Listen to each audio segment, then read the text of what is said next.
Final Level Cast está de volta. Eu sou o Dan Schettini, ou Joga Dan, mas vocês podem me chamar de Dan. E tô aqui acompanhado do meu amigo Rodrigo Coelho pra gente falar sobre joguinhos, não é mesmo? Como você tá, Coelho? É isso aí, cara, tô muito bem. Olá, meus amigos, eu sou o Coelho no Japão. Tô melhor ainda agora, né, Dan? Que Final Level Cast tá de volta com mais um episódio nessa quarta-feira. E o tema de hoje, cara, é um tema que eu adoro conversar sobre. E é um tema difícil, né, da gente conseguir decidir, porque a gente vai falar sobre os melhores jogos da década. Pois é. E convenhamos, né, Dan? Essa década a gente teve muito jogo bom, né, cara? Cara, teve muita coisa boa, tiveram videogames incríveis, jogos incríveis. Foi uma boa geração, né? E essa última década, na verdade, ela atravessou 2 gerações de videogames, então tem muita coisa pra gente falar. É verdade, Dan, a gente tem mesmo. E eu queria convidar todo mundo que tá ouvindo a gente a entrar em contato com a gente por e-mail, cara. A gente tem lido as mensagens que vocês mandam pra gente, tem sido super legal essa interação. Então manda uma mensagem pra gente em contato@finallevelcast.com com alguma pergunta, algum comentário, alguma interação que vocês queiram ter aqui com a gente, que a gente tá sempre acompanhando bastante. E se tiver uma mensagem bem legal, eventualmente a gente pode ler as mensagens aqui no cast. Então entre em contato lá com a gente. É isso aí, cara. Se você tiver uma história legal pra contar, algum comentário, algum feedback sobre o programa, né? Alguma crítica, algum elogio, de preferência elogio, porque, né, a gente gosta muito de elogio, mas a gente tá aí aberto pra receber todas as mensagens de vocês. Então, o e-mail tá na descrição do episódio e também na descrição do podcast. Vocês podem entrar lá e mandar a mensagem que vocês quiserem, beleza? E galera, pra falar dos melhores jogos da década, nós estamos aqui com 2 convidados ilustres, que é o Ricardo Regis. E aí, Ricardo, tudo bem? E aí, mano, feliz de estar aqui com vocês, velho. Cara, seja bem-vindo. E estamos também com o Gustavo Petró, nosso querido Petró. E aí, cara, tudo bem com você? Tudo bom? Fala, galera. Obrigado pelo convite aí. Vamos nessa. Bom, vamos começar com as apresentações. Fala um pouquinho sobre você, Petró, sobre seu trabalho, o que você tem feito, onde a gente consegue encontrar as paradas que você faz por aí na internet. Então, eu tô 15 anos quase nessa área de games aí, então não comecei ontem, faz um tempinho já acompanhando bastante, e aí tô no IGN Brasil. Você pode acompanhar o trabalho no @IGN Brasil, no Twitter, Instagram, tudo, e também nas minhas arrobas, que é o Gustavo Petró. No Instagram, Twitter, Gustavo Petró, você me encontra lá com as minhas coisas e bobagens que eu falo às vezes. Acompanho bastante, cara, acompanho bastante lá a IGN, gosto muito do trabalho de vocês, gosto muito do trabalho do Ricardo também. Muito bem, obrigado. Tenho acompanhado as opiniões sobre o filme do Sonic, muito legal. Filmaço. Todo mundo assistiu o filme do Sonic? Eu não assisti ainda. Admito que não pretendo, não, sinceramente. Que filme isso, bom, cara? filme bom, cara. Mano, eu amo Sonic. Eu também. Mas... Porra, o personagem que eu mais gosto no mundo. Sonic melhor que Mario. Perdão o coelho aí. Mas Sonic melhor que Mario. Olha aí, Eu só não sei se eu quero assistir um filme do Sonic, sabe? Cara, mas é muito Você acha- legal. É muito legal. É. Você quer, cara, você quer. Quando você assistir, você vai querer. Então tá bom. Então vou dar uma chance. Olha aí, conseguimos já a primeira vitória, 1 ponto pro Final Level Cast Não é aqui. nem que parece ruim, não, sabe? Não é nem nada disso. Só tipo, sei lá, não sei se eu quero ir pro cinema ver um filme do Sonic. Mas tá todo mundo elogiando, né? É, cara, eu acho que vale a pena. O filme é bem legal. Manda a conta, manda tua conta, eu te compro o ingresso. Caraca, Olha tá assim. só, hein? Olha só. Pra ti e pro acompanhante aí. Manda aí que eu compro o ingresso, todo mundo vê o filme do Sonic, todo mundo tem que ver. Temos um embaixador aqui, ó.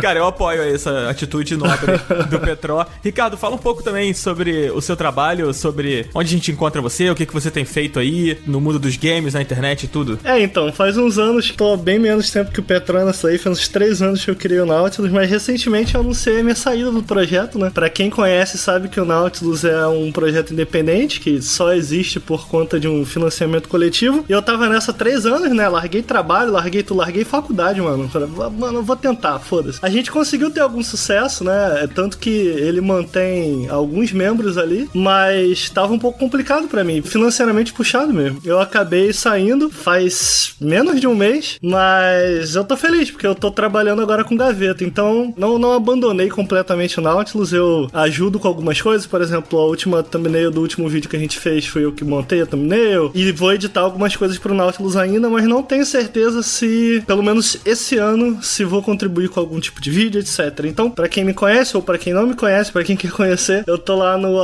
@Ricardo Nautilus, eu falo muita bobajada, falo muito, ultimamente, muito de BBB e videogame de vez em quando. O BBB que é um videogame da vida real, né? É verdade, por que não? E fica me zoando também quando eu posto sobre Bloodborne, né não? É importante dar aquela beliscada nos amigos de vez em quando. Porque a minha função no Twitter, eu entendi que a minha função nesse cenário de videogames brasileiros não era criar conteúdo, era encher o saco de quem cria. Então eu cumpro essa função bem. Se você quer ver isso, pode me seguir. Tá certo. Bom, então já que vocês são tão entendidos de games assim, a gente tem um desafio pra vocês aqui, Vamos lá. que é a tradição aqui no Final Level Cast. Então tá na hora do minigame. O minigame verdadeiro ou falso. Nós vamos ler aqui algumas sinopses e algumas frases, né, sobre games e sobre tudo que... o entorno aí desse mundo dos games, e vocês vão ter que dizer se o que a gente tá lendo é verdade ou se o que a gente tá dizendo é mentira, beleza? Vambora. Beleza. Eu sempre fui mal nas provas de verdadeiro ou falso, mas vamos lá.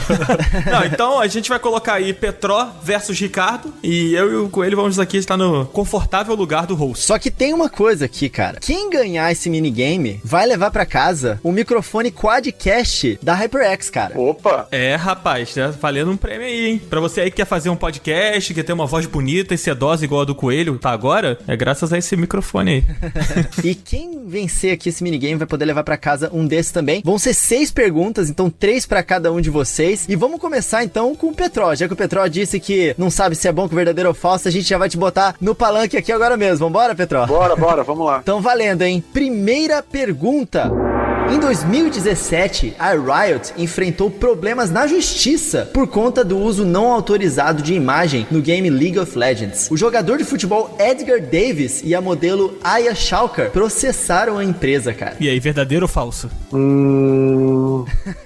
Vai de falso. Petró foi de falso e disse que não vai mudar. Não vou mudar, Não vai ser mudar? falso aí. Não vou. É a sua última resposta? Não. Então vambora, hein? A resposta final é verdadeiro, Petró. Putz. Bem que você disse.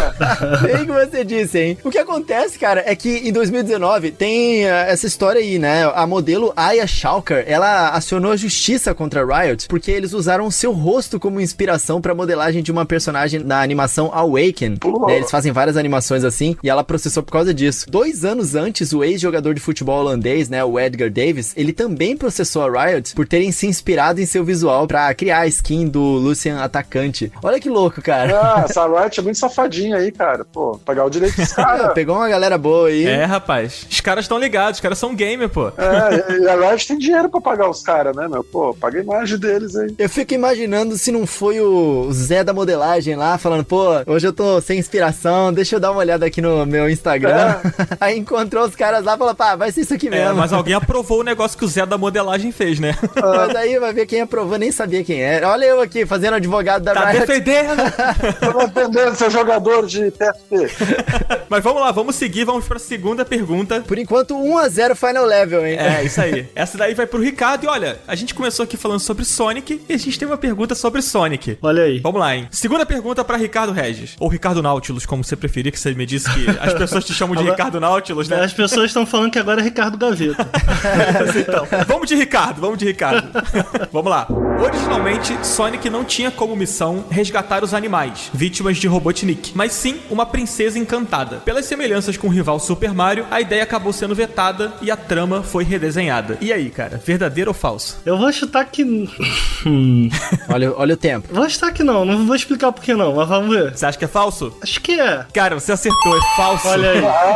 Olha só. Deu sorte, hein? Não, olha só, é porque o criador fala que ele queria fazer uma crítica ambientalista à parada. Eu falei, porra, se a ideia era essa, não faz sentido, mas não sei nem se é por aí mesmo. Então, na verdade, a história que rolou é parecida. Tipo assim, inicialmente, o Sonic ele ia ter uma namorada que seria humana. Olha aí. Ela seria feita de refém, e aí o Sonic seria o herói apaixonado lá que resgataria a jovem que se chamaria Madonna. Mas aí acabou que, né, os caras botaram a mão na consciência e aí pensaram que seria meio esquisito, né? Tipo, a jovem Madonna se apaixonar ali pelo Sonic, né? Que é um ouriço azul que anda pelado de tênis, né? Acabou que a parada foi redesenhada, mas aí naquele Sonic 2006, né? Teve uma parada parecida com isso. Que a ideia acabou meio que sendo reaproveitada. Cara, eu fico imaginando que aquela tirinha, né, do cara que dá uma ideia e depois é jogado pela janela, né? Eu acho que aconteceu assim, né? Aí a pessoa que não conseguiu essa ideia pra ser aprovada, ela ficou durante anos falando, pô, cara, e aquela ideia lá de colocar o Sonic namorando uma humana e tal, bora fazer. Aí tipo, uma hora ele conseguiu, sabe? Aí fizeram aquela atrocidade do Sonic 2006, Infelizmente. cara. Ou então essa ideia foi parar na mão dos caras do Space Jam, né? E colocaram lá o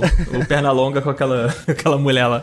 Mas, cara, tinha um livro do Pense Bem que tinha a história do Sonic. E não é uma história muito oficial, mas eu lembro até hoje que era o Robotnik e o Sonic, eles eram meus amigos. E o Robotnik não era Ivo Robotnik, era Ovi Quintobor. E ele era magro. E aí, num acidente no laboratório que deu a velocidade pro Sonic, o Robotnik ficou gordo e mal. Olha só, aí. cara. Mas não é oficial, né? Tipo, mas tá no livrinho da Tectoy do Pense Bem. Eu adorava esse livro, meu favorito. Caraca, que legal. Eu não sabia disso, a história reversa do Goku, né? Exatamente. Que caiu na Terra e ficou bonzinho porque bateu a cabeça. Exatamente. Mas eu lembro até hoje, e aí nas experiências ele tinha dado o tênis pro Sonic, foi o próprio Robotnik e tal, só que daí ele ficou malucão. Caraca. Que irado, eu não conhecia essa história, não. Então agora a bola tá com você, hein, Petró? Vamos lá. Estamos aqui 1-0 pro Ricardo. Eita. E a terceira pergunta aqui do nosso minigame vai diretamente pra você. Está pronto? Tô pronto. Embalado pelo sucesso dos controles de movimento, o Kinect, dispositivo da Microsoft, que podia integrar com o Xbox 360, figurou no Guinness Book de 2011 como o aparelho eletrônico a vender mais em menos tempo da história. Verdadeiro ou falso? Putz, esse eu deveria saber porque eu acompanhei bem o lançamento do Kinect, viu? Mas é difícil saber números. É difícil saber números. número. Se errar, vou pedir o currículo gamer, hein? Ixi, calma aí, deixa eu já preparar o CV aqui. Vou de verdadeiro, vai. Resposta final? Vai. A resposta está correta! Acertou Olha mais aí. um ponto aí. olha aí, empatou, hein? Aê, graças. Empatou. Verdadeiro, cara. Entre novembro de 2010 e janeiro de 2011, o Kinect vendeu mais de 8 milhões de unidades, cara. Superando Caraca. grandes aparelhos eletrônicos da época, como o iPhone e o iPad, né? Ambos da Apple. Que loucura, né? Que Eu lembro disso coisa. aí, eu tava na E3 que a Microsoft fez 2 eventos naquele ano. O primeiro evento foi pra anunciar o nome do Kinect, aí fez toda uma apresentação com o Cirque du Soleil, e eu tava lá, tinha uns projeção no chão que tu passava o pé, tipo, uns laguinhos assim, mexia, aí o Cirque du Soleil interagia com a gente, botaram umas roupas estranhas na gente e tal. Que irado.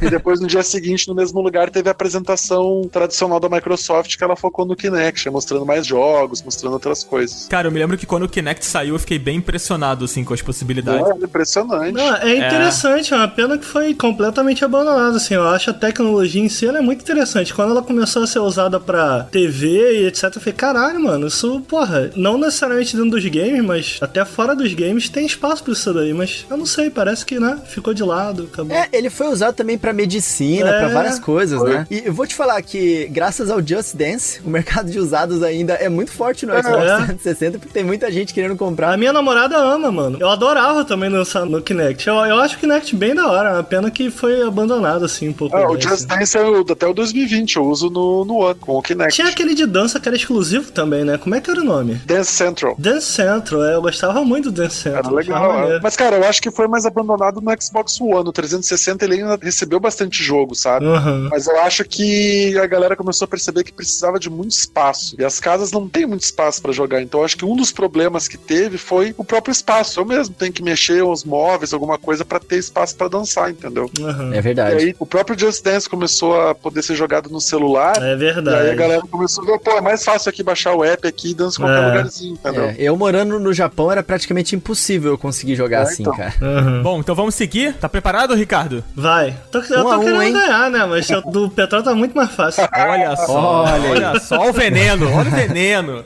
Eu não sou feito não, mano. Essa não, aqui é tudo justo.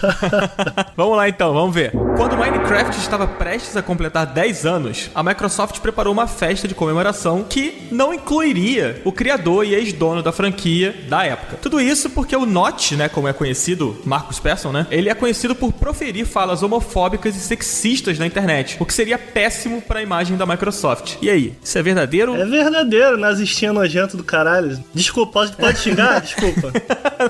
É verdadeiro. Bom, não sei se é exatamente isso, mas a história é por aí. Ele é nazistinha pra caramba. Caraca, é sério mesmo? Ele é Não sabia disso. nojento. Ele é nojento. O que ele tem de dinheiro, ele tem desses problemas. Ele é aí. nojento. Bota o nome dele e vê as declarações polêmicas dele. Bom, acho que todo mundo aqui já sabe então que é verdadeiro. O Ricardo acertou essa. Tá, pra reclamando que tava fácil, tava difícil, não sei o que, ó, tá aí. Cara, realmente de fato isso aconteceu. Até hoje a Microsoft procura se afastar o máximo possível, né, da imagem do criador do Minecraft. E é isso, cara, ele já foi visto várias vezes proferindo coisas racistas, transfóbicas, homofóbicas na internet. Além de alimentar umas teorias da conspiração sobre coisas relacionadas à pedofilia. Nossa, Sim, cara. é cara. pesadíssimo. É pesadíssimo. Caraca. Tudo Sim, que ele falou. Nossa, meu Deus, eu tô em choque aqui porque eu já vi entrevistas com ele especificamente relacionadas a Minecraft há muitos anos atrás, né? Eu não imaginava, né? Porque Minecraft é uma super franquia hoje em dia e, né, de todas as idades. Nossa senhora. É, cara, é muito louco mesmo isso daí. E você perguntou se podia xingar? Cara, nazista pode xingar sim, tá? Fica à vontade. Só queria ter a conta bancária dele. Ah, isso eu queria. É verdade. Não. Queria me identificar com isso aí, com ele. Porra, eu e o Nod, a gente se identifica na conta bancária, seria bom. Tipo, tava sem ter o que fazer hoje, fui comprar uma Ferrari e um Porsche ali, né? Caraca. Meu Deus do céu. Bom, vamos trocar de jogo aqui então, que esse cara nem merece a gente falar mais dele. E a próxima pergunta é número 5 aqui. Agora que ficou 2-1 de volta pro Ricardo, a gente vai ver se o Petró vai conseguir empatar de novo, hein? Tá pronto, Petró? Tô pronto. Então vamos lá. Pergunta número 5. Originalmente, Dante deveria ser um protagonista da franquia Resident Evil e não de Devil May Cry. O personagem ele foi pensado como um personagem estiloso que teve um vírus da Umbrella absorvido por seu sangue e se transformou em um super soldado. Verdadeiro ou falso? Então, o que eu lembro do meu pouco conhecimento é que Resident Evil, né, no começo, tinha meio a ver com o Dante, aí, tipo, viram que não tava casando e aí ele virou Devil May Cry. Então, vou dizer que é sim. Acho que é isso aí, hein? Resposta final? É, verdadeiro. Era falso. O Dan acho que mandou uma pegadinha aqui, hein, Dan? Então, só... No roteiro aqui, hein? Tá parecendo um Enem isso aqui, mano. Pô, mas tinha um lance assim, mas talvez não seja Resident Evil. Mas você chutou bem, eu chutaria essa daí também, sinceramente. Eu vou falar, eu também chutaria, porque o que acontece é que, na verdade, o Devil May Cry, ele nasceu de um protótipo que seria o Resident Evil 4. Isso, exatamente. Só que não era o caso do personagem ser do Resident Evil. Isso. O Devil May Cry é Quando que era pra ser um protótipo. Foi que eu caí, ó. É malandro. Não vou reclamar, não. A última rodada não vale 1000 pontos, não, né? Ou vale? A ideia era, de fato, criar um Resident Evil mais estiloso, né? Só que o personagem, ele não teria nenhuma relação com o Dante, né? Ele se chamaria Tony. Eita. Eventualmente foi cancelado, o projeto acabou se dividindo em 2 jogos das 2 franquias diferentes, né? Sorte da Capcom, porque, enfim, as 2 deram certo. E azar do Petró, né? Tudo bem. Cai na pegadinha aí. O Tony, ele seria um personagem, tipo, super inteligente e tal. Tem essa piadinha aí de que ele era diferente dos personagens normais, mas ele não era exatamente um super soldado. Tony é maravilhoso. Eu nunca mais vou olhar pro Dante de novo Tony. e achar que o nome dele é Dante. A partir de agora, pra mim, ele é o Tony. Tonizão. Eu só consigo pensar agora no Tony dos Power Rangers, que depois de muitos anos ele acabou virando ator de filme adulto, né, cara? Caraca, sério? Nossa. Sério. Que bizarro. Bom, a gente tinha mais uma pergunta, agora não tem como o Petró alcançar o Ricardo. Mas faz a pergunta, faz. Quero mas saber. vambora. Vai. Aqui é Flamengo, vambora. A gente vai fazer essa pergunta e aí é o seguinte, regra nova aqui, surgindo aqui no meio do Final Level Cast. Todo episódio do Final Level Cast tem uma regra nova aqui no minigame. Vamos lá, qual vai ser dessa vez, Dan? Eu já falo, aqui é Flamengo, aqui a gente joga pra frente, a gente fez 2-1, a gente quer o terceiro. Então olha só, essa última pergunta, se o Ricardo acertar, né, ele vai ganhar, porque já tá com o troféu na mão, já tá com a taça na mão, mas se perder ele perde um ponto. Puta merda. Olha só. Vai. Então, vamos lá. Então significa que tá 2-1, se ele perder vai ficar 1-1, vai dar empate. É, rapaz, será? Rapaz. Então vamos descobrir o que vai acontecer. Vamos ver. Aqui não tem molezinha não tem essa de campeão antecipado, isso aqui é doideira. Vamos lá, 6ª pergunta pro Ricardo Vai. se sentir bastante injustiçado caso perca. Lá vem.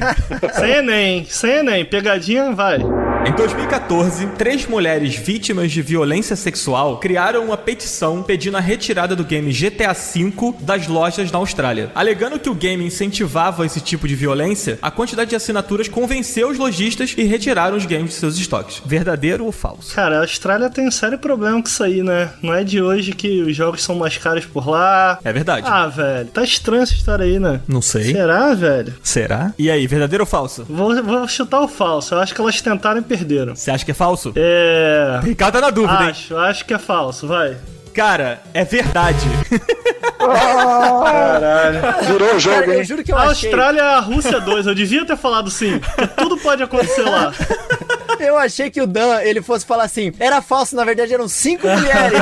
Não, aí é sacanagem. Olha só, a Austrália ela tem realmente uma legislação bastante dura em relação a games, né, que simulam qualquer coisa de violência, uso de drogas e etc. Mas, nesse caso dessa história aqui, a proibição não partiu do governo mesmo. O governo não teve responsabilidade. De fato, as mulheres fizeram esse abaixo-assinado que conseguiu mais de 40 mil assinaturas e aí os lojistas atenderam o pedido e, de fato, tiraram o jogo do estoque. Mas só do varejo, como é que o jogo ficou em relação... Ai, não sei nem se você vai saber responder, né? Mas como é que ficou em relação a cópias digitais? Cara, será que cancela também? Agora, se você não souber, você vai ter que devolver o ponto pro Ricardo. Olha só, eu na posição de host tenho o direito de dizer não vou responder. Cara, então, realmente eu não sei. Me parece que, cara, o que faz sentido é que tenha continuado vendendo online, né? Porque como não foi uma aprovação do governo, foi uma parada que os lojistas atenderam os pedidos, Unidos, então acredito que online o jogo tenha continuado. Aqui a gente teve um caso parecido com o Bully, né? Pelo menos até onde eu entendo bem pouco, saiu no Diário Oficial, não importa. Tanto que tiraram da Steam. Agora voltou recentemente, né? Eu não sei o que aconteceu. Counter-Strike também teve problema, mas foi só... Mas eu não lembro daí se teve digital, porque acho que na época tinha digital. Mas isso direito. é Brasil também, né? Mas CS também sofreu esse problema. Mas acontece que nesse caso foi um abaixo-assinado, né? Eu acho que de certos lojistas eles compraram a briga delas, entendeu? De repente foi alguma coisa assim. Confesso que a gente tem que pesquisar um pouco mais aí pra poder ir mais a fundo, mas não interessa, você errou o que tava aqui no minigame. Empate! Olha só, 1-1, parabéns. Parece que o jogo virou. Parece que o jogo virou, não é mesmo, Ricardo? Como é que você se sente agora, Ricardo? Insatisfeito. É a palavra correta. Você não precisa ficar triste, o Final Level Cast sempre traz boas notícias para os seus convidados. Então, como rolou esse empate aí, e a gente não vai desempatar, porque não preparamos perguntas, essa é a verdade. Tá bom. Então, o empate técnico, cara, vocês dois ganham o podcast, o microfone da HyperX. Olha aí! Olha que beleza! Aí. Ih, rapaz, eu ganhei coisa. Sim. Tá vendo só? Nossa senhora. Esse foi o melhor empate da minha vida. Eu tô muito satisfeito. Isso aí, pô, obrigado. Queremos ver as próximas produções de vocês com a voz cristalina do microfone Quadcast, hein, galera? Caraca, Eu vou velho. até mudar minha voz aqui, ficar com uma voz mais aveludada, assim.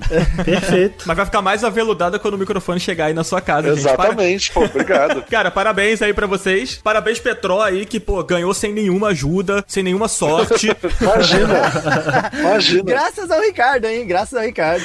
Mas olha só, Petro, aí você fica aí com o microfone, mas não esquece do ingressinho que você prometeu, não. Não, tá prometido, tá prometido.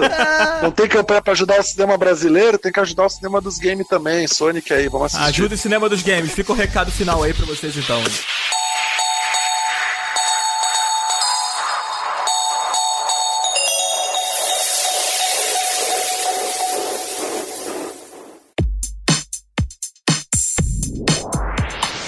Nós aqui do Final Level Cast devemos muito à Oi Fibra, galera, que chegou junto aqui nesse projeto, fornecendo uma estrutura fibrada de internet aqui pro nosso podcast, que é gravado remotamente com convidados localizados ao redor do Brasil e do mundo. A internet da Oi Fibra tem velocidade alta de upload e de download e um ping baixíssimo com muita estabilidade, permitindo que as nossas gravações e jogatinas online aconteçam de forma bem lisa. Consulte a disponibilidade na sua região, o link tá aqui na descrição. Valeu, Oi! Tamo junto e fibrado.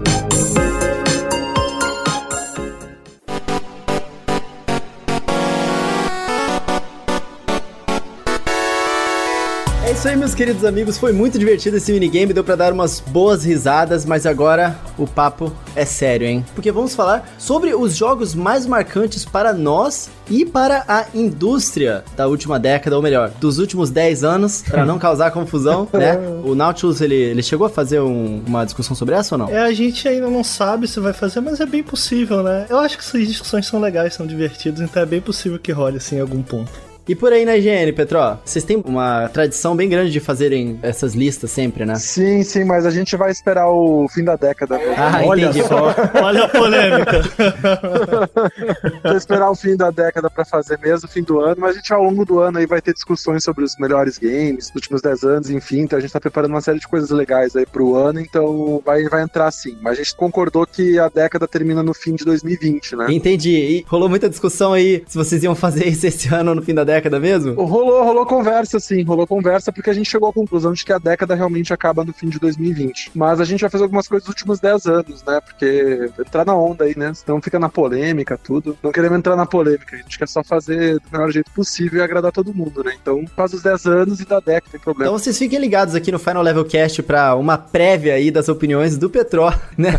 E vocês vão descobrir só no final da década aí. Vamos pro papo, então? Vamos falar sobre essa década aí, ou esses últimos 10 anos, já não sei mais como é que eu chamo. Bora. Cara, a gente listou aqui alguns jogos que foram, assim, muito marcantes, que foram muito importantes nesses últimos anos, né? A gente vai dar uma passada por eles, mas a gente sempre vai ter algum a mais pra adicionar, algum que a gente pode não ter listado aqui por alto, assim, né? Um deles, assim, que eu acho que foi muito importante nesses últimos anos foi o próprio Fortnite. Fortnite talvez seja o grande responsável, ou um dos grandes responsáveis aí por disseminar esse estilo, esse gênero. Aqui no Brasil tem o fenômeno do Free Fire, né? Que surfou boa. Aí fez o Battle Royale, que é um fenômeno, tem até álbum de figurinha na banca de jornal. Mas até onde será que vai o Battle Royale? Fortnite também tem figurinha. É mesmo? Tem. Caraca. Caraca, eu não sabia. Eu sei que tem uns bonecos, tem pelúcia. Tem boneco, tem álbum de figurinha também, Fortnite. Olha aí. Não dá pra negar que Fortnite, ele, pelo menos na minha opinião, ele é um dos jogos mais importantes, apesar de ter chegado nos anos finais desses últimos 10 anos aí. Ele foi um dos jogos que se tornou, né, um fenômeno mundial que influenciou a indústria como um todo, conseguiu atingir marcas inacreditáveis de audiência, conseguiu ultrapassar Minecraft, inclusive,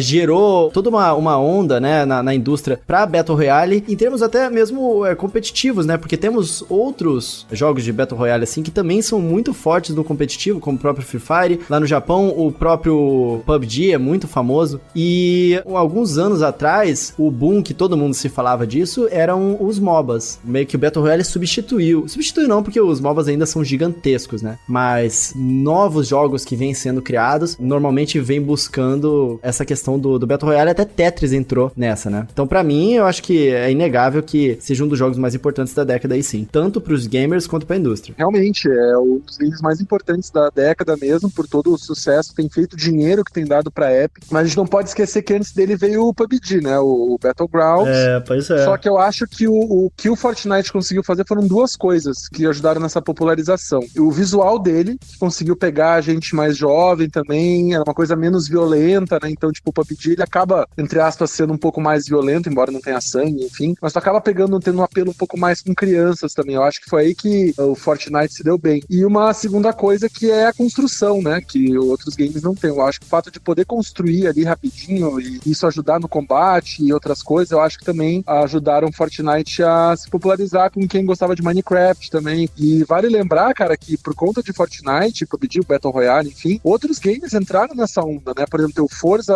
Horizon 4, ele tem um modo agora meio Battle Royale também. FIFA, se eu não me engano, FIFA 20 tem um modo de jogo meio Battle Royale, não lembro agora de brincadeira. Não, tem. Aquele que tu faz um gol e perde um jogador. Isso, é isso aí, é esse aí mesmo. Obrigado por me ajudar. E, cara, todo mundo, Call of Duty entrou nessa onda. Battle Royale é um gênero que surgiu agora, e eu tenho certeza que vai ficar. E eu acho que o fato de games que não são nem de tiro ter um modo Battle Royale já é uma indicação de que isso vai longe ainda. E, cara, quando o Fortnite mudou, né, teve o Season 2 aí, o capítulo 2, né, que apagou o mapa, ficou, acho que um dia fora do ar, e o AUE que deu, cara, isso é incrível, assim. Então, realmente tá de parabéns, é um dos games mais importantes aí, e a gente vai ouvir muito falar dele e do gênero Battle Royale. Cara, esse lance do apagão que aconteceu, as pessoas ficaram até o negócio realmente acontecer, né? Tipo, pessoas ao vivo numa tela preta esperando acontecer alguma coisa. Verdade. Tinha uma ousadia da Epic, né? E a galera comprou o barulho. Eu não tinha pensado no que o Petrol falou do visual cartunesco, né? Porque eu penso assim, tem um outro ponto aí, que além do visual cartunesco, esse mesmo visual talvez tenha possibilitado ele rodar com maior facilidade em vários tipos de dispositivos, né? Como o PUBG quer fazer uma coisa um pouquinho mais realista, talvez dificulte um pouco mais. E o Fortnite, cara, independente do acessório que você tá usando pra rodar o jogo, ele é um jogo muito bonito, né? Tem pra Switch, tem pra celular, tem pra tudo que é lugar. Até o PUBG, né, tem pra celular, tudo. Tem um PUBG Lite também pra rodar celulares um pouco mais simples. E aí a gente fala de Free Fire, que vocês citaram aí. O Free Fire, cara, ele fez sucesso no Brasil por quê? Porque ele roda em praticamente qualquer celular. E aí a galera pira, né? Então, de graça, em qualquer celular, um game que tu vai estar online, jogar com a galera, isso aí faz muito sucesso. Total. Eu acho que a gente não pode esquecer, a gente não pode apagar o PUBG da jogada. Acho que a grande parada do Fortnite é que ele veio de graça, né? Sim. Apesar de que hoje a gente já tem o PUBG de graça, né? Em celular. E eu lembro que no Nautilus, cara, o Lucas gosta muito, né? De PUBG. Hoje em dia ele não joga mais, mas na época ele gostava muito. E na época, bem que tava esse assunto queimando na boca de todo mundo, eu falei, cara, não vai dar pro PUBG. Na época o Fortnite tava começando, tava tendo aquela treta ainda que o pessoal do PUBG tava querendo processar eles por pegar a ideia, tá rolando um atrito ali. E eu falei, cara, de graça essa porra vai pegar muito. Eu acho que até o final do ano a gente não ouve mais falar de PUBG. Não é que a gente não ouve mais falar, mas você vê, quem tomou conta da discussão, da conversa online foi sem dúvida o Fortnite. Eu acho muito porque a Epic tem a capacidade monetária, né, de colocar, ela já ganhava muita grana com a Unreal Engine, né, já tinha uma equipe grande, então é foda, porque falar isso parece que a empresa do PUBG é super pequena e é bancada pela Tencent, é grande também, mas eu acho que a Epic veio com uma gana muito grande, cara, no Fortnite. Essas atualizações que eles fazem, mesmo eu que vejo de longe, falo, cara, isso é absurdo, a quantidade de atualização que eles fazem. a cadência e a qualidade me parece muito enorme. E eu acho que eles também abraçaram muitas práticas boas. Ainda que eu acho que o Fortnite mereça os elogios por fazer esse evento em que o meteoro caiu e tal. A gente tinha visto isso em Final Fantasy XII, né? Antes dele virar o Reborn, que foi uma ideia muito similar. Tem inclusive um documentário do NoClip sobre isso, e meio que o meteoro acabou com a versão antiga do jogo, e quando essa versão nova nasceu, ela nasceu pós o meteoro, e isso foi meio que agregado à lore. Então, quer dizer, são os caras que estão de olho, estão olhando, sabe? Você vê que é um negócio puro, os caras sabem fazer negócio, eles estavam de olho, o que tá dando certo, o que tá dando errado, olha pra múltiplos jogos, abraçou essas práticas, e porra, não tinha como, era um jogo que tinha tudo pra dar certo por conta disso, eu acho, sabe? E é inegável, a importância do jogo é inegável, assim, ainda que eu não goste tanto. Eu assino embaixo exatamente tudo que você falou. E eu acho que esse jogo não vai conseguir sair da nossa lista dos 10 jogos mais importantes aí. Agora, temos um outro jogo que também ele se manteve relevante durante a década inteira, porque ele foi lançado inicialmente no iniciozinho da década, e ele é um jogo que, inclusive, eu acredito que tem influenciado o próprio Fortnite com essas mecânicas de construção dele e tudo mais, porque tudo virou construção depois do sucesso de Minecraft, que é Minecraft. Esse é o jogo que eu ia falar, eu acabei dando spoiler aqui.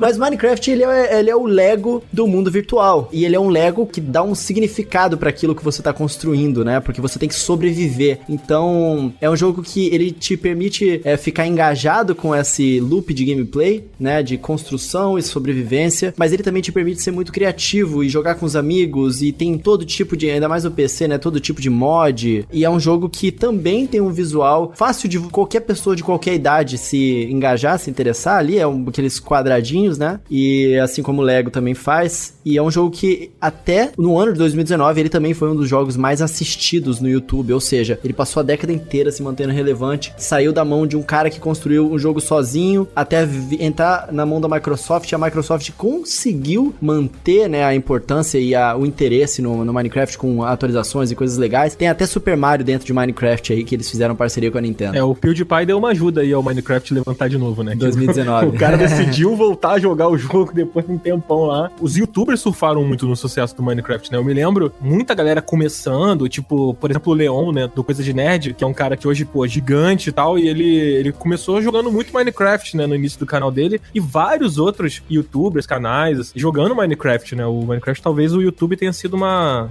baita de uma alavanca pra popularização na internet. É verdade, Minecraft, tipo, é relevante até hoje, e é o que vocês falaram, a Microsoft já conseguiu manter a relevância do jogo, atualizações, vai sair jogo spin-off agora, tem Minecraft Dungeons, que é bem legal, um game no estilo Diablo. Eu vi o game rodando com Ray Tracing já, que vai ter pro novo Xbox e pro Play 5, né? Eu joguei bastante Minecraft, principalmente no Xbox. Eu achava legal brincar, cara, fazer base, tipo, de comandos em ação, que eu brincava quando era criança, sabe? Então, tipo, fazer uma base submarina, botava os bonequinhos lá, fazer, tipo, uma casinha, cara, era muito legal fazer. Eu acho que esse é um outro game que a gente vai ouvir falar na próxima década ainda, hein? É bem possível. Eu acho também. A pegada dele é bem essa, né, Petro? Você cria sua própria história, e talvez por isso ele tenha feito tanto sucesso, não só entre youtubers, cara, você tem livro, sabe? Esses jogos são tão importantes pra indústria porque deles criou-se um subgênero a partir deles, né? Então, eu acho que o Battle Royale criou-se um subgênero a partir dele, Minecraft criou-se um subgênero. Eu nunca joguei Minecraft especificamente, mas eu gosto muito de No Man's Sky, por exemplo. Claramente, No Man's Sky é um jogo que não existiria se não fosse por Minecraft, sabe? Verdade. Fora que se expandiu culturalmente também, né? Por exemplo, tem o Dungeons que vai sair agora, tem o Story Mode que já saiu, e tem um Story Mode pra Netflix, que é aquele, tipo, filme interativo, né? Tipo, Bandeiras, né? Só que de Minecraft Story Mode. Então, tipo, cara, ele saiu do game, conseguiu se expandir, né? De repente até Fortnite agora nos próximos anos consegue também sair do game e saiu pra bonecos e produtos. Mas de repente tem um filme, uma animação, alguma coisa assim. Ah, eu acho que eles têm personagens e imagens icônicas o suficiente pra conseguir fazer isso. Bom, se até os emojis tiveram um filme, né? Verdade.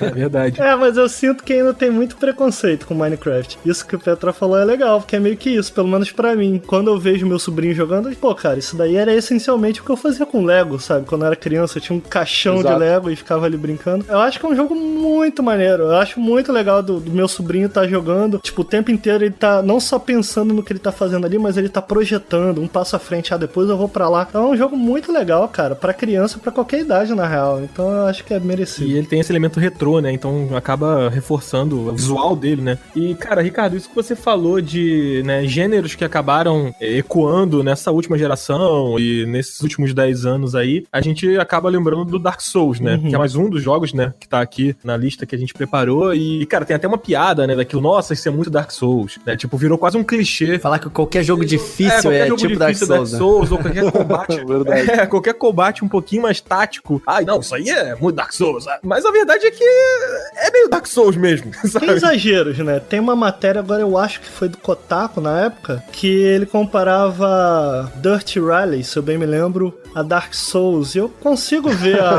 eu consigo entender de onde vem, mas, cara, tem uns exageros, sabe? Mas é aquilo, acho que é uma consequência do sucesso, do quanto ele foi preciso em atingir tanto os jogadores quanto os desenvolvedores, né? Que, tipo, viram naquele combate, naquele estilo ali. Eu acho o primeiro, pode ser até confuso explicar, mas eu acho o primeiro Dark Souls um mapa bem Metroidvania, né? Sim, é total. Assim, até uma parte, né? Depois ele fica um pouco mais linear, assim, mas no início aquela coisa, você dá a volta e abre e volta e não sei o que. Mas eu acho que boa parte, em questão de level design, boa parte dos méritos de Dark Souls foi ter sido, pelo menos pra mim, o primeiro jogo que conseguiu traduzir um Metroidvania pra um cenário 3D. Talvez pareça fácil, mas é mais difícil do que pareça. Eu joguei lá atrás o Demon Souls, mano. Eu lembro que no momento que eu joguei aquilo, lá atrás, velho, eu falei, cara, isso daqui é diferente. Eu não tinha a menor noção que ia pegar tanto, que ia virar essa coisa. Como lá atrás, quando eu joguei The Witcher 1, eu falei, cara, isso daqui é diferente, isso aqui é especial. Não tinha a menor ideia que ia popularizar tanto. Mas, em especial, Demon Souls, a gente tava caminhando pra uma época em que, extremamente tutorializada, sabe? Em que tudo era muito colocado. A gente tava nessa época de transição, né? E eu acho que isso é legal, os videogames querendo ser mais acessíveis. Eu acho que isso é importante. Bem na era Wii, né? Onde os jogos cada vez mais estavam querendo ser acessíveis pra um público novo que tava entrando nos videogames. É verdade. Eu acho que Demon Souls, cara, ele pelo menos falou, pô, pode ser isso aqui também, sabe? E eu acho que Dark Souls, pra mim, muitas das ideias de Demon Souls, ele traz de volta, mas ele traz melhor, ele traz de uma forma mais compacta, bem desenvolvida, sabe? Então, porra, é inegável a influência que esse jogo teve em muitos desenvolvedores na época, porque isso não parecia ser mais uma possibilidade mercadológica mesmo, sabe? Ah, ninguém mais quer esse tipo de jogo, ninguém mais quer um jogo que seja desafiador. Eu até hoje, na verdade, me surpreendo um jogo como Sekiro vendendo tanto. Sekiro é muito difícil, pelo menos pra mim, sabe? Cara, eu jogo videogame todo dia. Então, pra mim, tem essa importância, sabe? Esses jogos da série Souls têm essa importância que é de, cara, isso daqui também é possível. A gente não precisa seguir puramente esses jogos de mundo aberto. A gente pode também fazer uma coisa mais interconectada e tal. Ele é um jogo que moderniza muita coisa, mas ele traz de volta de uma forma modernizada. Cara, eu acho que é um jogo muito importante. Cara, eu concordo. Eu nunca fui muito dos Game Souls, assim, mas eu sempre tava de olho e tal, por conta da dificuldade, eu acho mesmo, assim. Na época que surgiram, assim, não tava muito interessado em ter mais dificuldade no jogo, né? Mas, cara, eu via meus amigos que, justamente o contrário, que reclamavam que os games estavam ficando fáceis demais, pirarem nos Game Souls, porque realmente é a volta pra esse lance mais old school, onde tudo era difícil, onde, tipo, não tem muita explicação, se não tem muita ajuda, morreu, começa lá atrás, tem que decorar, tem que ter timing, decorar os ataques, né? Saber a hora de desviar, saber a hora de atacar. E isso pros caras não tem preço. Dito isso, o que eu mais joguei foi o Dark Souls, o primeiro mesmo. Mas Sekiro, eu jogo até hoje, cara. Eu acho um game incrível. E o Sekiro, por mais que ele seja difícil, pra mim é um dos games que conseguiu popularizar o gênero Souls. A galera sabe que o jogo é difícil, mas eles vão lá e estão comprando e estão jogando. E agrada muita gente. Talvez, minha opinião, posso estar completamente errado, o que tenha feito a galera curtir o Sekiro, diferentemente talvez do game Dark Souls, é que, cara, tem mais verticalidade. A temática ninja, talvez, samurai, atrai um pouco mais também, mas, tipo, cara, tem mais verticalidade, cenários, tu pula, tem o gancho, tem outras habilidades ali, eu acho que isso atraiu demais. Não, e tira uma barreira também, né, Petro?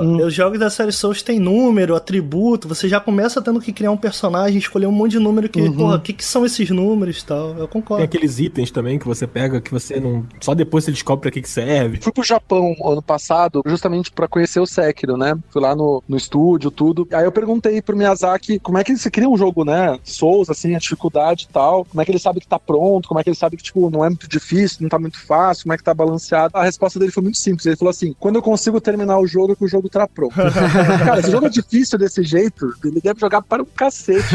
Cara, que legal isso, né? Putz, você foi lá, você falou com o cara e o cara te deu uma resposta dessa. Eu perguntei como é que sabe que tá balanceado, né? Tipo, não tá muito difícil, não tá muito fácil. Tá? Ele falou, quando eu termino o jogo, eu sei que tá pronto. Se eu consigo terminar, tá pronto. É curioso, porque ainda que eu acho que o Sekiro seja mais acessível do que os jogos da série Souls, Concordo. pra mim, pessoalmente, ele foi mais difícil. Então, ele é muito difícil. Muita gente tá falando isso, que ele é um game mais difícil que os outros Souls. Eu discordo, eu acho que ele é mais acessível. Ele acaba sendo, vamos dizer assim, levemente mais fácil do que Dark Souls. E que pra mim foi o jogo do ano mesmo, 2019. Eu, particularmente, achei o Sekiro mais difícil, assim. Eu achava que nenhum ia superar o Bloodborne, que foi o que eu tive mais dificuldade. O Sekiro é brabo demais, assim. Difícil, né, cara? Bem difícil, cara. E falando em popularizar o gênero e tal, você citou o God of War, né? O God of War é um jogo que, mais recente, né? O que levou o jogo do ano, tem o molequinho e tal. Garoto. Ele tem um estilo de combate semelhante e tal. E, cara, eu também vejo um pouco isso no The Witcher 3, assim. Eu acho o estilo de combate levemente parecido com o Dark Souls, só que não tem essa dificuldade absurda, a menos que você jogue no Marcha da Morte, que realmente fica sinistro. Acho que o Ricardo deve tirar de letra. Cara, The Witcher 3 é um jogo também que marcou bastante esses últimos anos. Eu me lembro quando eu tive o primeiro contato com o jogo, as primeiras horas, assim, jogando, ele não me pegou tanto, e aí eu deixei ele de lado por, sei lá, 1 ou 2 dias. Quando eu voltei a jogar, eu embalei, fui embora, me apaixonei pelo Gwent, me apaixonei pelos personagens, pelo estilo de combate, pelos inimigos, pela trama, por tudo. Eu achava, inclusive, que não teria outro jogo nessa geração que iria bater tão forte em mim quanto o The Witcher 3, porque depois ainda vieram as expansões, que, nossa... São muito boas. São muito boas, cara. E eu comprei todas em mídia física, joguei no PS4, e todo aquele capricho da CD Projekt com o mapinha bonitinho, o adesivo, e aí depois nas expansões vieram as cartas do Gwent, e tipo, eu sou viciado em card game, então, nossa, mexeu com o meu lado ali,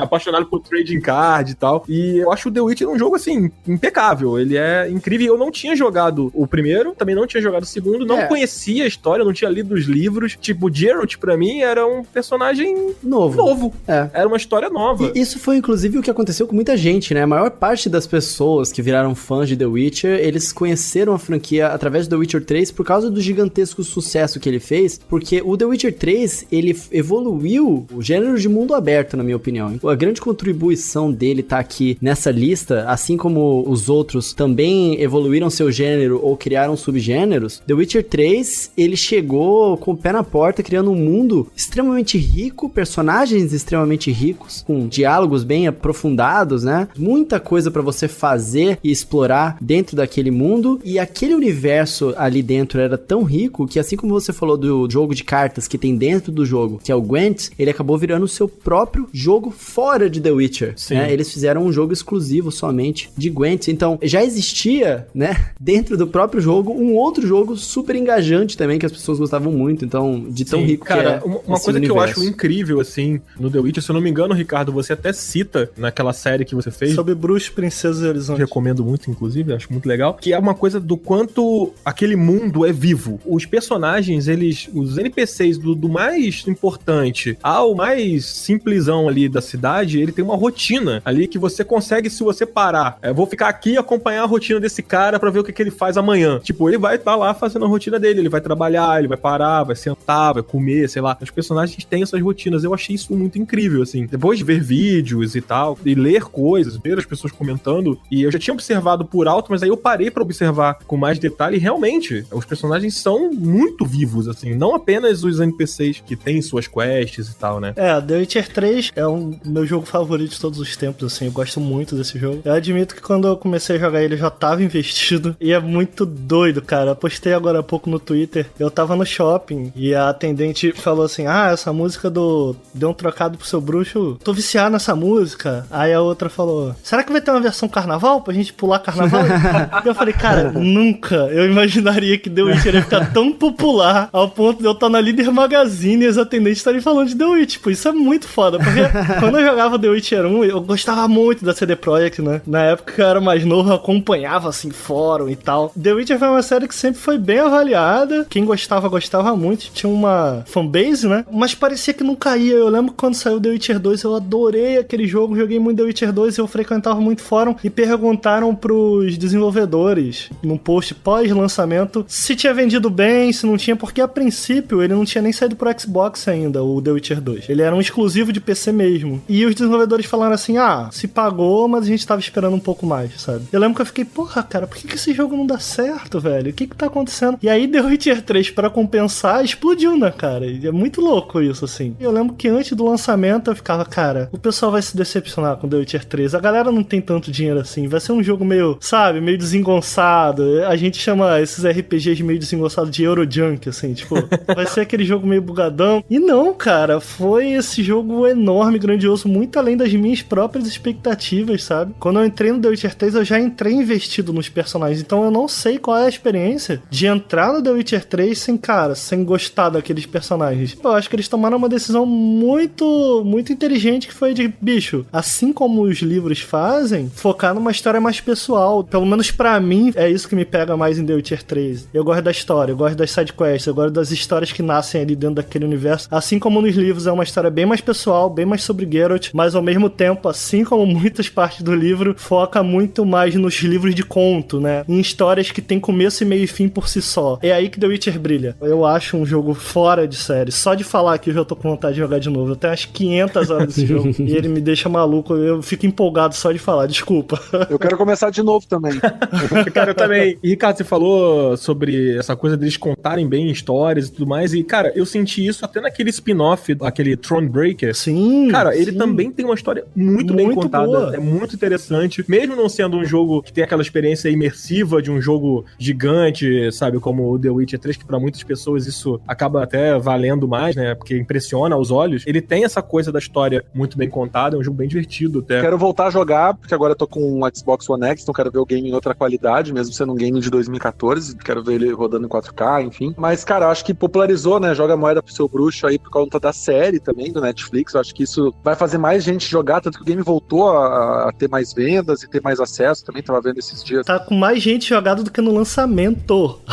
Tem noção Exatamente. Disso? Doido demais. Eu acho pra mim que The Witcher é o game da década pra mim. Onde tudo isso que o Ricardo falou, acho que tipo, é um game completo, ele tem umas histórias muito bem contadas, personagens trabalhados, o game nunca fica chato, os combates do game, o estilo de combate eu acho muito legal. Não é uma coisa só de ficar apertando o botão, tem que pensar, tem que ter estratégia, tem que ter o momento de usar magia, qual magia é legal. Cara, é incrível o jogo, assim. Eu terminei só o primeiro jogo, cheguei a começar o Blood and Wine, que é um outro game, né, basicamente, pela quantidade de conteúdo. É um game que, assim como Skyrim, que também é um dos melhores games dessa década, cara, é incrível, assim, a quantidade de conteúdo, as possibilidades que tem pra fazer. Tu fica entretido ali, se quiser viver jogando Witcher 3, pode, cara.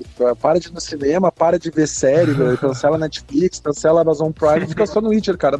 Fica entretido ali. Eu lembro que quando eu trabalhava na Globo, 2011, quando saiu o Skyrim, que rolou uma matéria, acho que, não lembro que jornal importante lá dos Estados Unidos, que a gente acabou até traduzindo pro G1, que foi que as empresas de cinema, séries estavam preocupadas por conta de Skyrim, que as pessoas não estavam mais indo no cinema, que o jogo estava prendendo tanta gente em casa por conta da quantidade de conteúdo, possibilidades, que a galera tava deixando de alugar filme, de comprar coisa e tal, por causa do game. Cara, que doideira. Mas o Witcher 3 é isso, cara. Se tu quiser ficar vivendo, jogando nesse mundo aí, tu consegue, cara, porque é muita coisa. Se pegar as expansões ainda, cara, é muito conteúdo, cara, é muita coisa pra fazer e é muito bem contado. Acho que tudo feito com muita qualidade, tudo é amarradinho. Tem bugzinho, tem umas coisinhas meio estranhas, tem, né? Tem vários vídeos aí do carpeado, né? Ele voando, ele né? voando, o cavalo voando. Não é bug, é feature. É, exatamente. Feature, tá bom, uma feature. A feature do carpeado que voa. Mas, cara, é isso, entendeu? Tu vê que foi feito com muito cuidado. Isso já nos deixa muito na expectativa pra Cyberpunk 2077, porque parece que vai ser ainda mais que isso. Vai ser um game menor em termos de duração, mas parece que vai ter todas essas amarradinhos, sidequests, com histórias, personagens muito bem trabalhados, cheios de detalhes. Eu acho que isso que a CD Projekt faz bem e eu tô muito empolgado pro Cyberpunk também. Nossa, cara, eu também tô bem empolgado.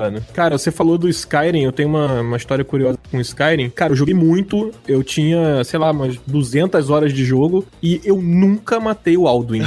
Nossa. Eu também não. Eu nunca zerei esse cara, eu tenho 250 horas, cara. Eu nunca zerei esse cara. Cara, é tipo assim, você é o Dragonborn, você vai salvar o mundo, não sei o que lá. Beleza, agora eu vou ali escalar a montanha com o meu cavalo, vou arrumar briga com o troll e que se dane esse negócio aí que tá acontecendo. vocês estão me contando. Total. É basicamente também o que eu fiz com o Zelda Breath of the Wild, que a gente vai falar daqui a pouco, né? Sim.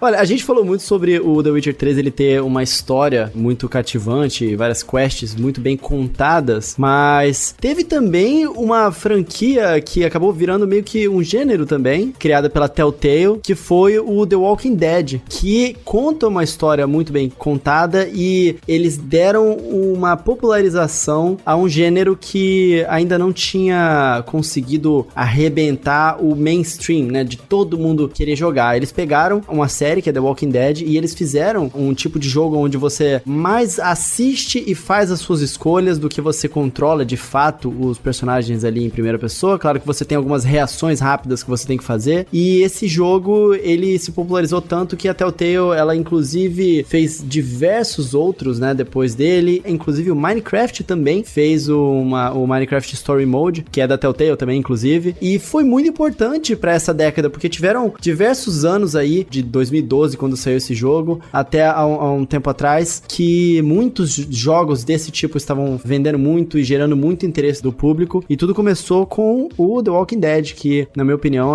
foi os ovos de ouro aí da Telltale, né? Eu joguei o Walking Dead, eu não joguei tudo, até porque saiu no final do ano passado, o último capítulo, deu toda a treta com a Telltale, a falência, né? Eu sempre gostei de games point and click, né? Sou da geração dos 90 que jogou Death of the Tentacle, Full Throttle, Grim Fandango, Monkey Island, Loom, até Maniac Mansion, joguei The Dig. The Dig, cara, eu era fanático por The Dig, cara. E acho que os games da Telltale, eles conseguem levar lance de storytelling. Tem uma coisa que eu vejo que muita gente que não joga game acaba gostando desse tipo de jogo porque realmente é mais um filme. É um filme interativo que levou a gente a Bandersnatch, ao Minecraft Story Mode da Netflix e fez sucesso por outro motivo também, porque eles conseguiram adaptar uma história em quadrinhos, né? A gente às vezes pensa que o Walking Dead foi adaptado da série de TV e não, né? Foi dos quadrinhos, que eu acho muito mais legal do que a série de TV. Inclusive o próprio visual do jogo é totalmente igual ao visual dos quadrinhos. O visual é bem quadrinho. Exato. Mesmo. E depois teve Wolf Among Us, teve o Walking Dead Michonne, que foi uma tentativa de fazer um spin-off ali. Mas, cara, eu acho que o jeito que a história é contada, as opções e o lance que, tipo, até virou piada, né? Fulano vai se lembrar disso, né? Que aparece quando você faz alguma ação e tal, que vai interferir na história. Eu já joguei de galera, pô, vamos decidir o que a gente faz agora, não sei o que, tem que ser rápido. E o que eu gosto mais, não sei se é com vocês também, um guilty pleasure meu, ao final do capítulo saber o que os outros decidiram, né? E ver quantos por cento da tua decisão. Ah, porra, eu tô na média da galera. Teve um que eu fiz, acho que minha decisão foi 10% dos jogadores. Falei, nossa, eu sou errado pra cacete.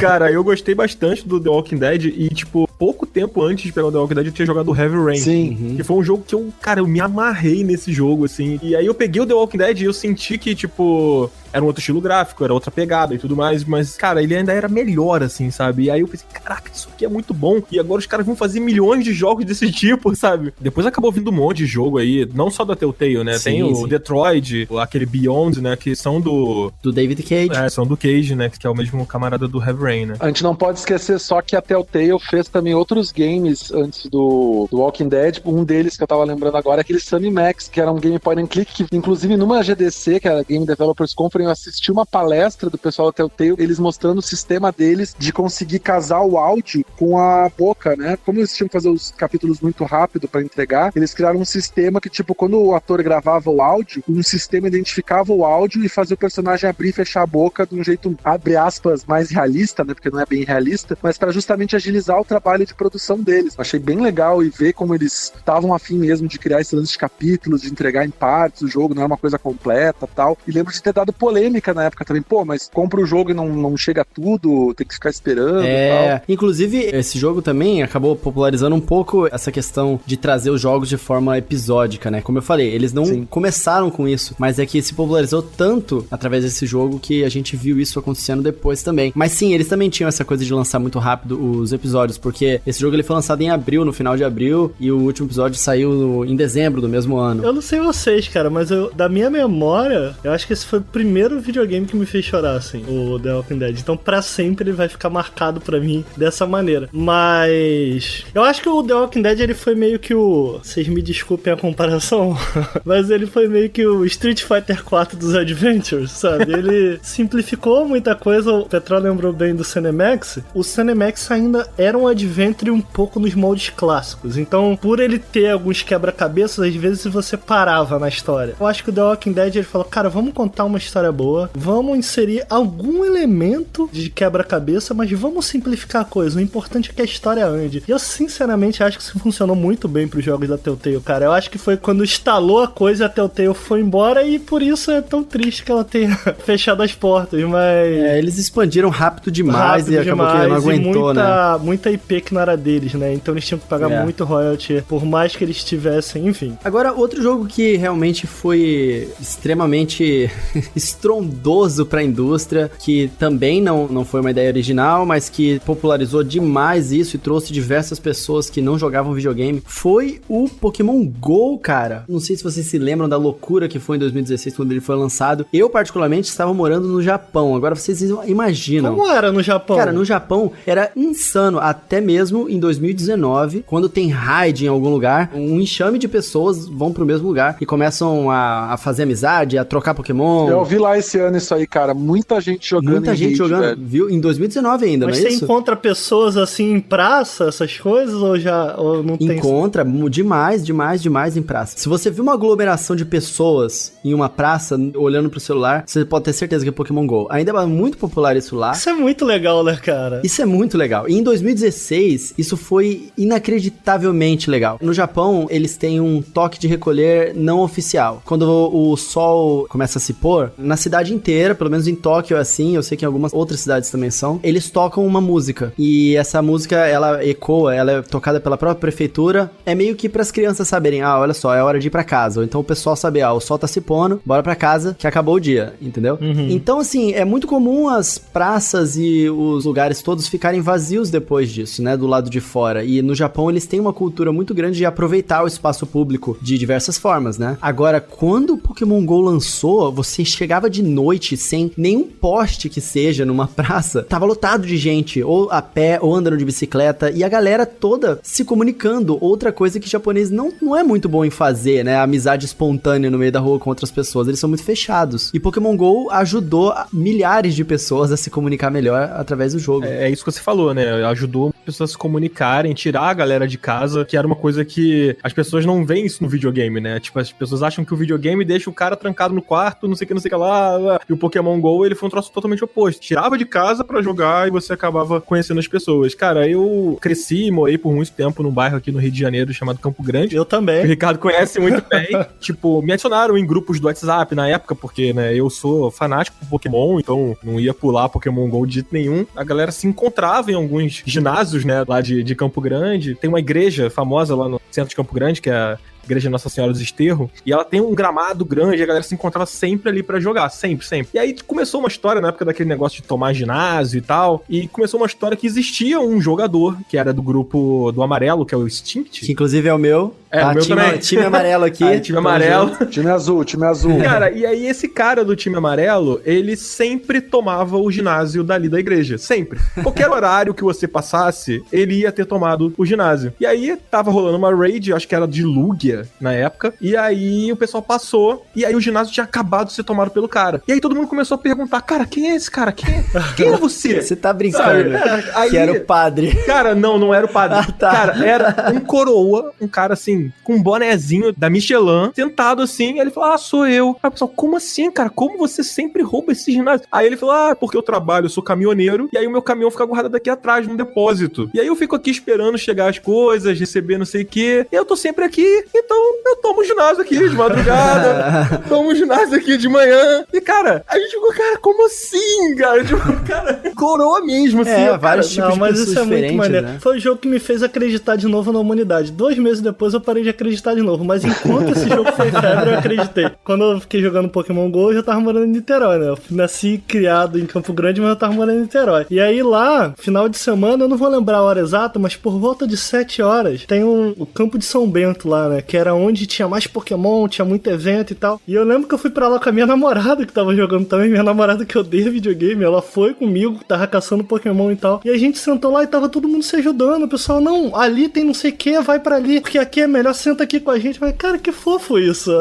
Pokémon GO tá ajudando a raça humana. Cara, eu encontrei vários casos, assim, de casais de mais idade mesmo, assim, a gente se exercita caminhando, e aí a gente viu a galera jogando e começou a jogar também e tal. Eu nunca vi nada parecido. Eu nunca vi nada parecido também, né? Acho que a gente não vai ver. Sério, eu achei muito legal, mano. Foi muito legal. Mas, cara, até ano passado, a gente lá no Gene Brasil, no prédio ali da empresa toda, a gente parava quando dava evento de Pokémon especial. E, cara, umas 20, 30 pessoas saindo na rua ali, na Vila Olímpia, aqui em São Paulo, pra capturar Pokémon, pra participar de raid. Teve altos e baixos, eu acho. Acho que 2016 teve um alto, aí ele deu uma queda e vai voltando conforme acontece algumas coisas. Tem atualizações, novos Pokémon e tal. Mas até ano passado, cara, até novembro a gente jogou bastante, assim. Depois deu uma enjoada, acho que todo mundo meio que parou. Mas sempre que alguém viaja, vai pros Estados Unidos, outro lugar, pega os Pokémon que só tem no continente pra trocar, né? Continua isso. Mas eu lembro que em 2016, logo que saiu, não tava disponível no Brasil ainda, e eu fui convidado pela Square Enix pra jogar o Deus Ex em São Francisco. E aproveitei a viagem pra fazer uma reportagem sobre Pokémon GO, contando como é que era a experiência. E, cara, lá na Union Square, em São Francisco, tinha centenas de pessoas jogando, era muita gente jogando, cara. Tipo, era uma febre, assim. Andando na rua, a galera jogando, e até o assessor de imprensa do Game Deus Ex falava, galera, agora a gente jantou aqui, agora é hora de caçar Pokémon. E ele levava a galera pra caçar Pokémon na cidade. Era muito legal, assim. Então, tipo, eu joguei isso, falei, quando eu joguei que não tinha no Brasil, eu falei, cara, isso aqui vai ser incrível. Realmente foi, tanto que era o ano das Olimpíadas, o prefeito do Rio, na época, pediu pra Niantic pra lançar o jogo, né, durante os Jogos Olímpicos, porque ia trazer mais gente pro Rio, a galera ia jogar. Cara, é incrível, assim. Cara, e ele é um jogo que é difícil você se afastar, né? Você para de jogar por um tempo, mas aí se tem uma galera em volta de você que joga, sim, você acaba baixando o jogo de novo e voltando a jogar. Eu lembro que quando eu morei em São Paulo, na época que eu trampava no Omelete e tal, eu já não jogava mais. E aí o Prandas, lá do The Anime, ele começou a falar, cara, como você não joga Pokémon GO? Não, você tem que jogar Pokémon GO. A gente no almoço vai jogar Pokémon GO, a gente não vai almoçar. Você tem uma tatuagem de Pokémon, como você não você joga? tem a tatuagem de um Venossauro aí no braço e não joga Pokémon GO, sabe? Tipo,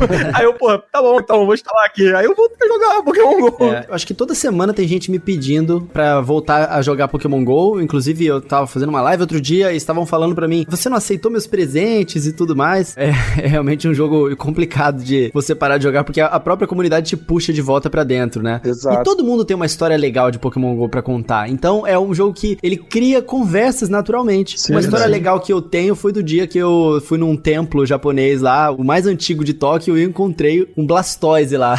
É sempre uma história legal. Eu tirei uma foto, não consegui capturar, mas pelo menos a foto está registrada. É isso que importa. O Pokémon GO é um dos games que eu mais gastei dinheiro no celular, porque eu comprei espaço de Pokémon, espaço de item, mais item, ovo da sua cara, comprei tudo que tu imagina. Eu comprava passes de raid direto também, pra poder ir nas raids. E não deu aquela sensação, putz, tô botando dinheiro fora. Não, senti que tava tendo investimento mesmo. Eu fui em vários eventos comunitários aqui em São Paulo e fui naquele global que teve em Porto Alegre, que a Niantic até me convidou pra ir lá na minha cidade natal, pra acompanhar, cara, e tipo, era um dia que tava, sei lá, Porto Alegre no verão, foi janeiro do ano passado. Porto Alegre no verão faz 40 graus, 42 graus no sol. Nossa. E, cara, com 42 graus na rua, tinha muita gente, todo mundo, cara. Tinha americano, tinha europeu. Gente jogando em Porto Alegre lá pra pegar os Pokémon lendários, raros que tinha nesse evento. Cara, foi incrível, assim. Então mostra que o game ainda tem muita força, né, meu? É muito incrível. E eu só não volto a jogar porque eu tô sem paciência pra ter que, tipo, organizar meu Pokédex pra achar espaço de novo, que eu não quero gastar dinheiro. Eu tenho 600 espaços, tenho que, tipo, me desfazer de uns Pokémon, mas eu tô com preguiça. Caraca, que doideira.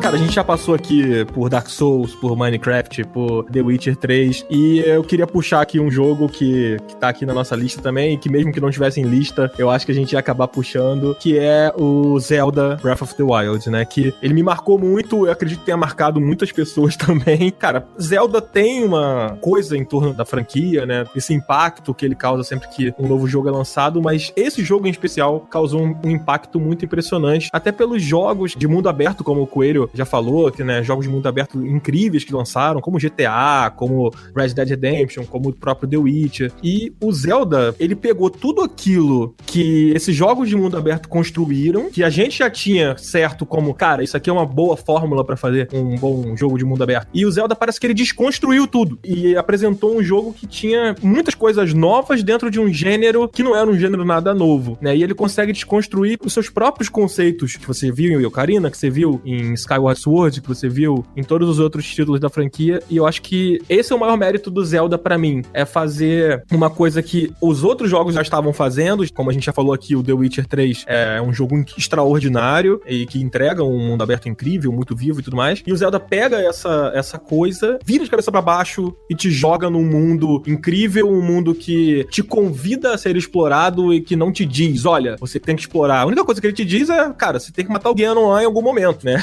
O resto é tipo, faz o que você quiser. Você quer ir naquela montanha lá? Vai lá naquela montanha. Você quer ficar caçando cocô de bichinho folha? Você pode cagar cocô de bichinho folha, sabe? Que é muito o que a gente viu no Skyrim, né? O Skyrim, ele já fazia isso, eu acho que o Breath of the Wild, ele consegue fazer isso de um jeito melhor ainda. Eu acho que o Zelda Breath of the Wild, se não tivesse numa lista de 10 jogos da década, pra mim, ele é o meu jogo favorito, então eu acho que eu colocaria ele em primeiro lugar. Se não tivesse na lista, estaria errado. Se não tivesse na lista, estaria errado, exatamente. Porque eu acho que a maior parte dos jogos fazem, você tem um protagonista ali, e tudo gira em volta daquela pessoa ali. No Zelda, ele finge fazer isso, só que a experiência não é sobre isso. No fim das contas, o Link, ele é o herói, que ele tem que chegar eventualmente ao Ganon, só que o jogo, ele não é sobre o Link, ele é sobre aquele mundo que você tá explorando. Então, tudo que é contado de história naquele mundo, ele não é contado através de coisas que acontecem com o Link. Ele é contado através das coisas que você, como jogador, acaba descobrindo naquele mundo. A descrição de um item, ou então um cenário que ele tá totalmente em ruínas, com monstros gigantescos, máquinas destruídas, e aí, se você olha pra, sei lá, pro norte, você vê mais ou menos da direção que esses monstros vieram, e você vai entendendo, aí você vai explorando aquele norte, aí você vê outras coisas, né, elementos que estão naquele cenário, que você vai montando aquela história na sua cabeça e pensando, caramba, então os caras vieram de lá, eles destruíram esse muro aqui, depois teve uma batalha sinistra, e aí ficaram esses destroços. Então, o mundo, ele é muito rico, ele é, como o Dan falou, ele te convida a ser explorado, né? Os principais jogos de mundo aberto da geração que a gente viu, assim, a Ubisoft, ela marcou muito, né, os jogos de mundo aberto com esse loop de gameplay de você chegar num ponto alto que vai abrir uma seção do mapa e te dizer tudo que tem em volta naquele mapa. Agora, o Zelda, ele faz isso de uma forma completamente diferente. Em vez de você subir na torre, abrir o mapa, que no Zelda de fato faz isso, e te dizer aonde que estão as coisas ali em volta, ele não te diz nada. Ele abre aquela seção no mapa, só que você, como jogador, tem que olhar em volta de você e decidir aonde que você quer ir. Porque você não vai tem se jogar, pontos. Né, aonde que você vai se jogar? Putz, ali parece um lugar interessante. O que será que tem lá? Não tem um pinzinho no mapa dizendo o que tem ali de ponto de interesse. Eu acho que o Zelda, ele redefiniu muito pra mim a sensação do que é jogar uma aventura. Ah, com certeza. A todo instante eu tenho essa sensação. É sempre isso, cara, eu estou indo para uma aventura. A todo instante você se sente dentro de uma aventura. Exatamente porque, primeiro, quem toma as decisões é você, e todas as mecânicas básicas do jogo estão lá desde o começo. Você aprende como executar elas, mas elas estavam lá, você podia fazer aquilo. Então você sente uma evolução, eu acho, cara, isso é sensacional. Você sente uma evolução de forma orgânica. O Zelda, ele tem ideias para jogos de mundo aberto. Na época que ele lançou, são muito subversivas. Você fazer um jogo do tamanho do Zelda sem level, tipo, como assim? A gente ficou completamente acostumado com uma skill tree, com a gente vai jogando, a gente vai passando de nível, em especial, de novo, com os jogos da Ubisoft, em que o loop de gameplay básico, você marca algo no mapa, um ícone, existe até um termo que eu gosto, apesar de ser em inglês, que é o Icon Chaser, né? Você não tá explorando o mapa, você tá caçando ícones num jogo da Ubisoft. Eu acho que pra mim o maior mérito do Zelda, cara, é fazer você parar de olhar a porcaria de um minimapa. Cara, olha pra tela, explora, sabe? Eu li muito de design dele, porque eu fiz um vídeo pro Nautilus, e tem uma coisa que eu acho muito interessante, de level design mesmo, como o design foi feito, que eles chamam, agora eu não vou lembrar o termo exato, mas se eu bem me lembro, eles chamam level design orbital, algo assim. Que a ideia é que, independente do ponto de mapa em que você estiver, tem que ter outros 3 pontos de interesse à sua frente, não necessariamente em linha reta, que é pra você girar o mapa, que é pra você dar sempre uma volta ao mapa. Então você sente que explorou toda uma área. Área a área, você, porra, ok, aqui eu cobri, vou pra outra área, aqui eu cobri. E o que eles usam de pontos de interesse são basicamente uma torre, uma montanha, uma casa no meio do nada. Então você tá sempre tomando decisões sem, em 1 minuto, abrir um mapa para fazer isso por você, sabe? Você tá andando, você, cara, pô, o que é aquilo ali? E eu cito aqui até mesmo The Witcher, que eu não gosto tanto da exploração de The Witcher, faz isso, é tipo, cara, você vai lá, você pega vários ícones,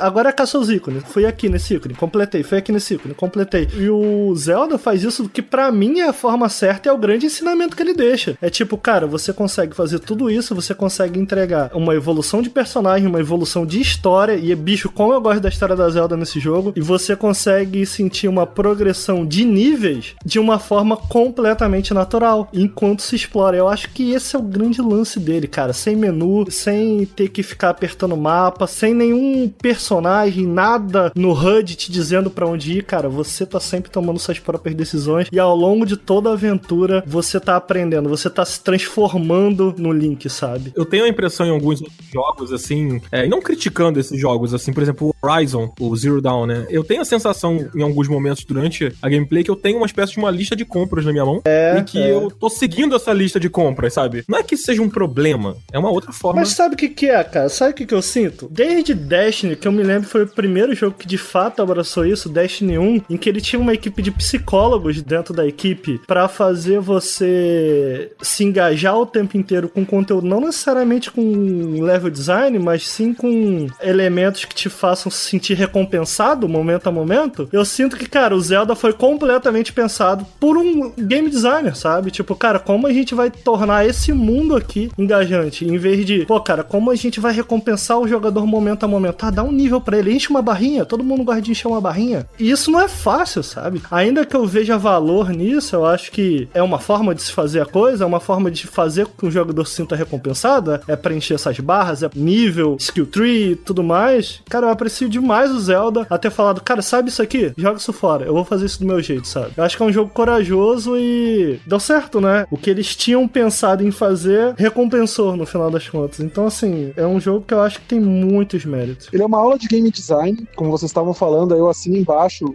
ele te permite viver como Link, não você caçar os ícones só, realmente. Tipo, tu pode fazer o que tu quiser, e desde o começo do jogo tá lá, a missão, né? Matar o Ganon, acabar com o Ganon, né? E aquilo ali fica, desde o começo. Se tu quiser, tu pode tentar matar ele. Inclusive, a gente fez um vídeo no Engenho Brasil muito tempo, que eu e o Pablo, a gente jogava cada um segurando um Joy-Con. Ah, sim. E a gente, cada um com um Joy-Con, tentando se coordenar, a gente foi lá tentar matar o Ganon, né? Tá, obviamente a gente não conseguiu, né? Mas assim, se tiver habilidade, souber como, dá pra matar com um graveto, né? Com um pedaço de pau. Enfim, já vi vídeo da galera tentando fazer sem armadura nenhuma, pelado e tal. Que doideira. Mas eu acho que é isso, é a liberdade que o jogo te dá, são as opções, você não tem que ficar caçando coisa no mapa. É um dos games que depois de Skyrim, foi um dos que eu mais joguei e que eu mais conversei sobre, sabe? Tipo, eu lembro na época do Skyrim, eu conversava muito com meu irmão, eu vi que meu irmão tava num lance completamente diferente, inclusive ele pegou outra classe e tal. O Zelda foi um game que, tipo, todo mundo no Engenho Brasil conversava sobre e tal, e eu acho que o lance também que popularizou o Switch nesse lance de jogar em qualquer lugar, sabe? Tipo, eu jogava o Zelda mais no modo portátil do que na TV. Levava pra redação, olha o que eu tô fazendo, olha as comidas que eu consegui, o sistema de crafting era legal, o lance de descobrir receitas também, e tudo tava também dentro da história do jogo, né? Tipo, não era uma missão, faça uma comida tal, tu acabava descobrindo na própria exploração. Os quebra-cabeças dos shrines eu achava muito incrível, tanto que eu tenho alguns que eu não consegui ainda fazer, um game que eu quero revisitar com mais tempo, mas o Witcher tá na frente. Cara, eu acho que a Nintendo acertou muito, foi o melhor game do ano, né? Do 2017 foi o Zelda. Sim, foi mesmo. uma concorrência, foi pesada nesse ano, hein? Foi. Isso que você falou da redação, que vocês sempre na IGN aí conversavam sobre o que cada um fez em Zelda, foi uma das grandes contribuições desse jogo também, porque cada um tem uma experiência completamente diferente. Exato. Por causa dessa questão de game design, né? Que a gente tava conversando sobre o game design orbital, né? Que você escolhe mais ou menos pra onde você vai de acordo com o seu interesse. As pessoas têm interesses diferentes, o mapa é gigantesco. Cada um acaba voltando com uma história diferente, alguma coisa diferente que descobriu. Tudo naquele mapa foi construído à mão, não tem nada procedural ali. Sim, imagina só o trabalho de fazer, o cuidado que teve de fazer. Uma coisa que pra mim que foi de explodir a cabeça quando eu comecei a jogar. Cara, a arma, ela se quebra. Cara, eu lembro quando eu me deparei com isso, eu fiquei assim, meu Deus do céu. Tipo, eu ficava sem arma às vezes, assim, né? Em situações que eu não tava tão preparado. E agora? Porque eu vou ter que correr, sabe? E aí você se vira, cara. É isso que o jogo faz com você. E aí tem um lance que até hoje que eu não sei se é verdade, vou jogar aqui. A Master Sword, ela se quebra também? Ou ela é uma espada que não se quebra? Ela cansa. Acaba a energia dela, aí ela tem que recarregar. Mas o escudo quebra. O escudo quebra. Mas imagina perder a Master Sword também, que desespero que ia dar, né? Não conseguir nunca mais a melhor espada do jogo. Foi o meu desespero quando eu perdi o Highland Shield. Eu falei, beleza, agora eu peguei o escudo que é o infinito, né? Aí, puf, o que eu fiz de errado? Agora, outro jogo que ele é primoroso em termos de game design, que também foi um marco na década, e ele é decorrente de um jogo que veio antes, que no caso é Super Mario Galaxy 2. Super Mario Galaxy 1, ele criou uma série de conceitos, né, de game design, ele explorou de uma forma totalmente única, que o Super Mario Galaxy 2 pegou aqueles conceitos e exponenciou a enésima potência, né? Eles pegaram e deram na mão dos level designers um universo cheio de regras que já foi definidas e já deram certo no Mario Galaxy 1 e falaram assim, agora vocês go crazy, né? Faz o que vocês quiserem. E o jogo é extremamente criativo por causa disso. Ele supera em termos de level design o Super Mario Galaxy 1, que já era um jogo primoroso, e ele consegue, né, fazer isso ficar ainda mais grandioso no Super Mario Galaxy 2. E eu acho que esse é um jogo que, por causa desse primor em level design, ele também acabou influenciando os próximos jogos da Nintendo, e tenho certeza que outros jogos também de plataforma 3D, né, de como os jogos de plataforma 3D podem se reinventar, né, já que Mario, o 64 fez isso também, né, ele influenciou os jogos de plataforma 3D que vieram depois dele, né, e o Super Mario Galaxy 2 também fez isso, é um jogo que praticamente é perfeito, na minha opinião. Uma coisa que eu acho interessante é que o gênero de jogos de plataforma, ele andou muito esquecido, assim, a gente não tem muitos exemplos de jogos de plataforma sensacionais, assim, dos últimos 3D, anos. né? 3D, exatamente. O Mario Galaxy, ele... Cara, se você for entrar na internet, olhar listas, assistir vídeos da galera falando sobre os melhores jogos da década e tudo mais, o Mario Galaxy, ele entra em quase todas as listas, assim, como um jogo que realmente foi incrível, foi muito importante, e é legal que o diretor, né,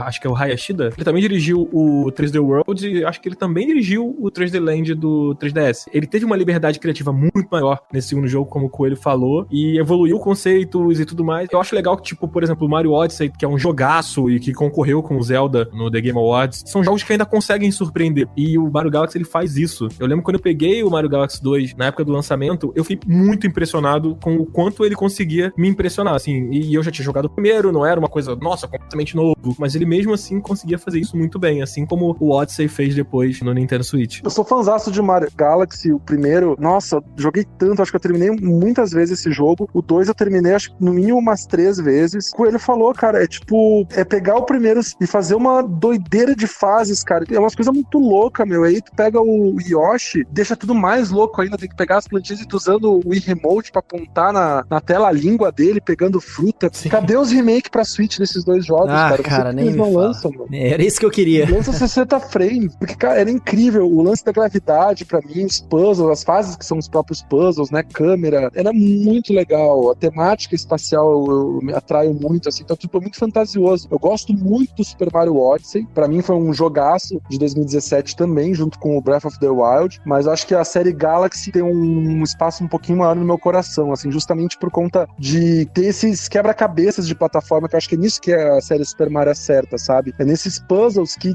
não são puzzles propriamente dito, mas que tu vai jogando e pulando e tentando passar, tentando descobrir coisas, e eu adorava ficar brincando nesse lance de pular de planeta em planeta. Tinha umas fases que tinham uns planetinhos pequenos, aí tu pulava e já pegava a gravidade do outro. Eu achava muito legal isso aí. Eu queria muito que tivesse mais games dessa série, se tiver um 3 de repente, ou até os remakes, porque realmente, assim como Breath of the Wild, mais no lado do gênero de plataforma 3D, é uma outra aula de game design que a Nintendo dá. Ele faz um monte de coisa diferente em termos de level design, mas ele também é um jogo que ele tem uma diferenciação em termos de input, já que o controle que você tá usando, ele é diferenciado. Você, além dos botões de um controle normal, você tem o movimento e o pointer na tela, que é muito divertido de você usar, e eles usam de forma muito criativa. Isso em si já se diferencia ele de diversos outros jogos de plataforma 3D e em geral que tem por aí, que não utilizam, né, porque não estavam no Wii ou esse tipo de coisa. Você tinha que sacudir o remote pra ele pular mais alto, pra ele dar o girinho, né, quando você pegava aquelas estrelas grandes que te levavam para outros pontos da fase, tinha que sacudir também. Mas eu lembro disso, você tá correndo, ter que pular, e aí tu sacudia o controle e dava mais um pequeno pulo no ar pra ficar mais tempo, atingir outros lugares. Cara, é incrível o que a Nintendo conseguiu fazer com esse game e usar ainda os recursos do remote, né, que acaba vendo games de outras empresas que fizeram pra Wii, não acabaram não conseguindo usar tanto esses recursos de apontar na tela, de sacudir o controle, sensor de movimento, né. A Nintendo foi fantástica nisso. O meu problema com esse jogo aí é que eu nunca joguei, eu nunca zerei ele.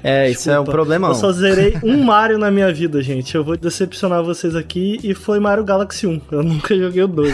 Na verdade, eu joguei, eu nunca terminei. Vale a pena, cara. Eu sei que vale. É mais porque, na época, o meu primeiro console da Nintendo na vida foi o Wii. A primeira coisa que eu fiz foi zerar o Mario Galaxy, em seguida eu comecei a jogar Monster Hunter e aí nunca cheguei aí pro Mario Galaxy 2, mas eu tenho que jogar, parece ser excelente. E fora que a trilha sonora é incrível, né? A trilha sonora de Super Mario Galaxy 1 e 2 é sensacional, cara. É orquestrada. É muito um feel-good game, assim, né? É gostoso de se mover por ele. Exato. Enquanto você ouve a música, o visual, é muito gostosinho de jogar. Cara, eu queria puxar mais um jogo aqui, a nossa lista tá quase acabando, mas a gente não podia deixar de falar dele. É um dos meus jogos favoritos da vida, que é o Journey. Zero defeitos. Zero defeitos. E, Ricardo, você falou do The Walking Dead, da Telltale, que foi o primeiro jogo que você chorou, né, que te emocionou demais. O meu primeiro foi Journey, assim, eu fiquei muito emocionado, eu tava passando por um momento pessoal, assim, muito delicado, e o fim do jogo ali, né, quando você... É muito bonito. Cara, quando cai a ficha, tipo, do que o jogo se trata, cara, tô até arrepiado aqui, não tem como. É muito bonito. Cara, ele representa muitas coisas, assim, além de ser um jogo muito legal e tal, e que tem essa coisa da interação multiplayer de uma forma diferente, né, porque você sabe que tem um cara ali contigo, mas você não se comunica com ele e você não sabe se ele tá te entendendo. Muitas vezes você não sabe nem que de fato é um outro jogador. Sim,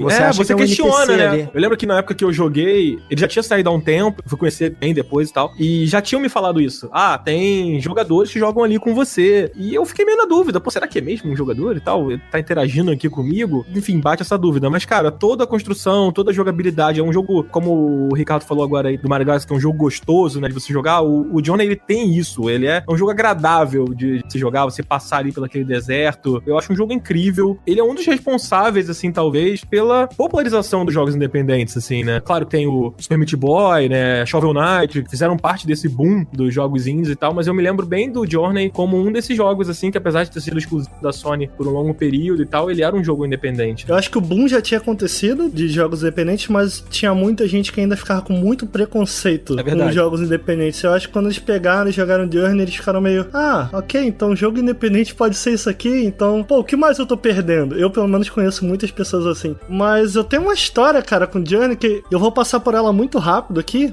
Provavelmente pra vocês não tem significado nenhum, mas pra mim teve muito. Foi tipo, eu fui criado numa casa em que todo mundo era ateu, né? Meu pai era o maior ateu do mundo, sabe? E ainda que eu não tenha nenhum tipo de religião até hoje, eu me considero agnóstico, tinha uma coisa que meu pai era esse maior ateu do mundo, ele brigava com todo mundo e tal. E quando meu pai morreu, aconteceu um negócio que, cara, me marca muito até hoje. Quando ele morreu, o meu relógio parou e quando eu cheguei lá no hospital, foi exatamente no momento da morte dele. E o Journey tem muito essa mensagem de passar pra frente, né? O que você aprendeu e tal. Então, tipo, pra mim, quando eu terminei aquele jogo, foi impossível não conectar as coisas, sabe? Então foi um jogo que me emocionou demais, cara. É um jogo que sempre que eu penso nele eu lembro disso, sabe? E eu acho que isso é um mérito do jogo, sabe? A gente tem jogos recentes que fizeram coisas parecidas como o Gris, que é tipo, a história é aberta o suficiente pra você encaixar ali alguma coisa sua, sabe? Ou até enquanto você joga, por ser um jogo que de nenhuma maneira exige pressa do jogador, ou exige que você faça alguma coisa, exige que você vá pra algum lugar com pressa, você pode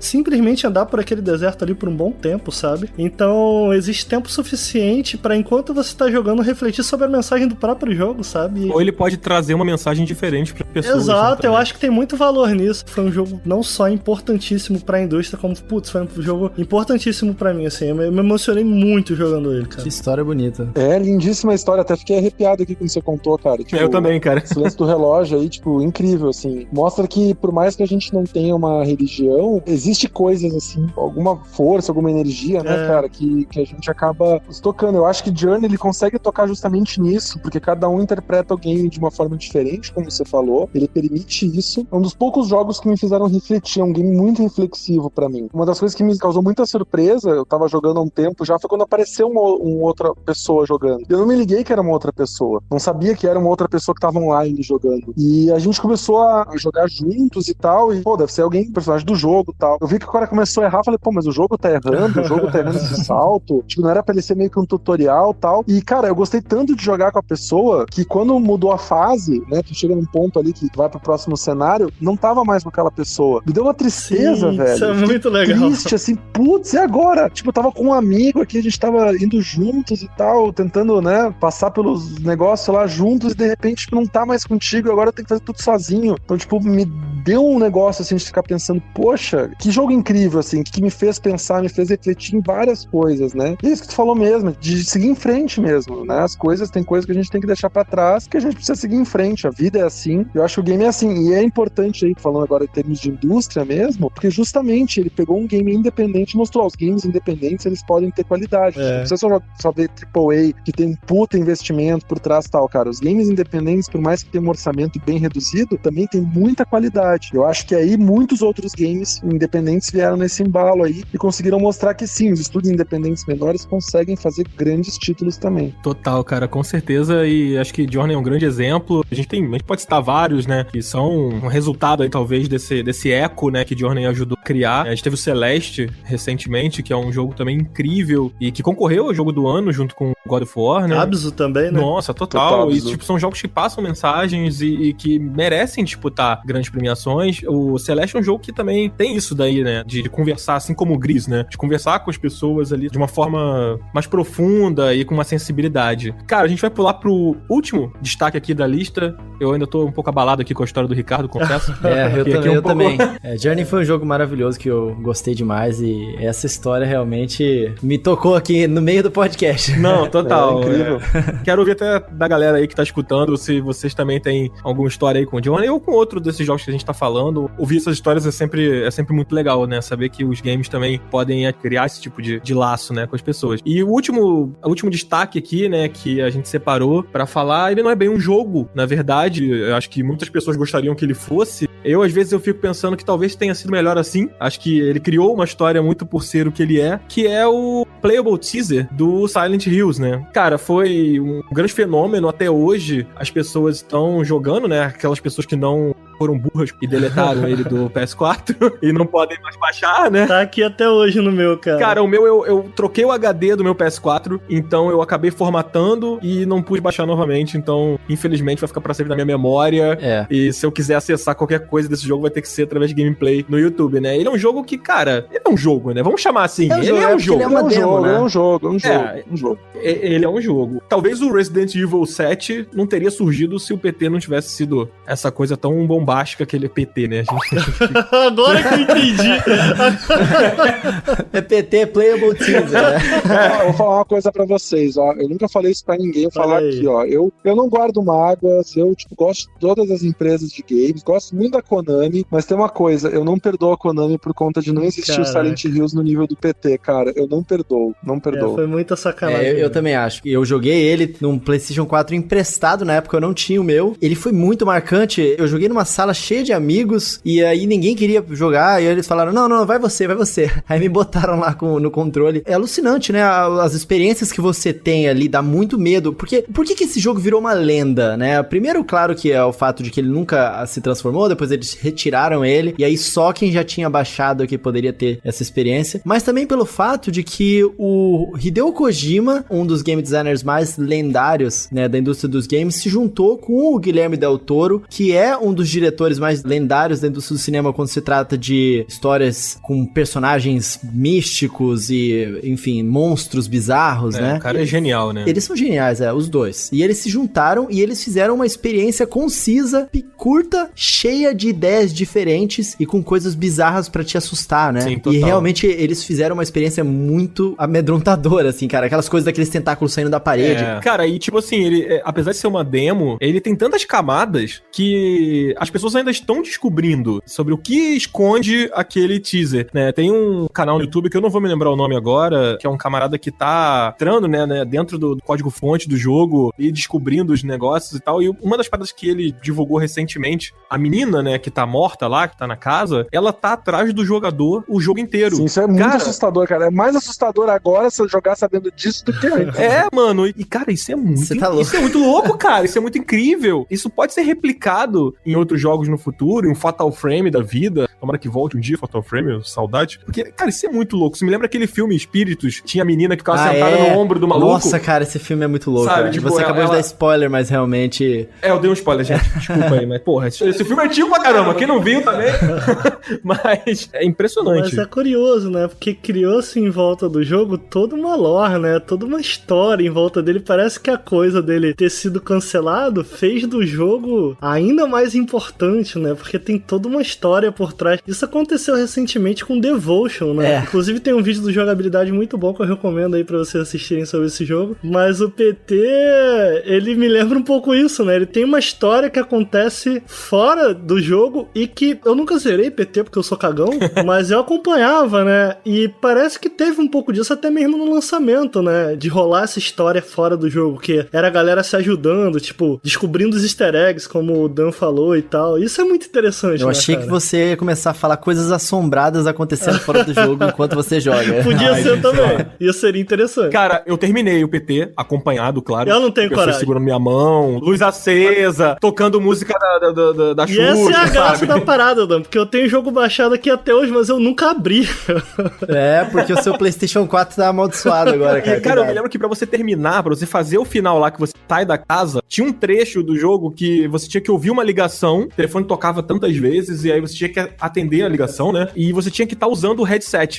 Tinha o headset isso tinha mesmo. que estar conectado. Sim. Se você não ouvisse no headset, não funcionava e você não conseguia sair da casa. Caraca, sério Mano, isso? Tinha isso, sim, sério? eu lembro. Que Eu tive que fazer isso, Isso é terrível, mano. Pelo amor de Deus, o troço é assustador, vai ficar aqui no meu ouvidinho. E se você tá falando em aumentar, é porque isso é com certeza coisa que veio do Kojima, cara. O Kojima tem a adora cara dele. esse tipo de coisa. Cara, com certeza ele falou isso murmurando assim, ficar um negócio assim, uma voz falando ali. E você sabe que, assim, falando em aumentar o terror do jogo com acessórios, esse ano saiu uma versão não oficial do PT pra computador e pra VR. Olha aí. Imagina se jogar esse jogo em VR. Eu não tenho Nem a pau, nossa, nem por 1 milhão. Zero condições.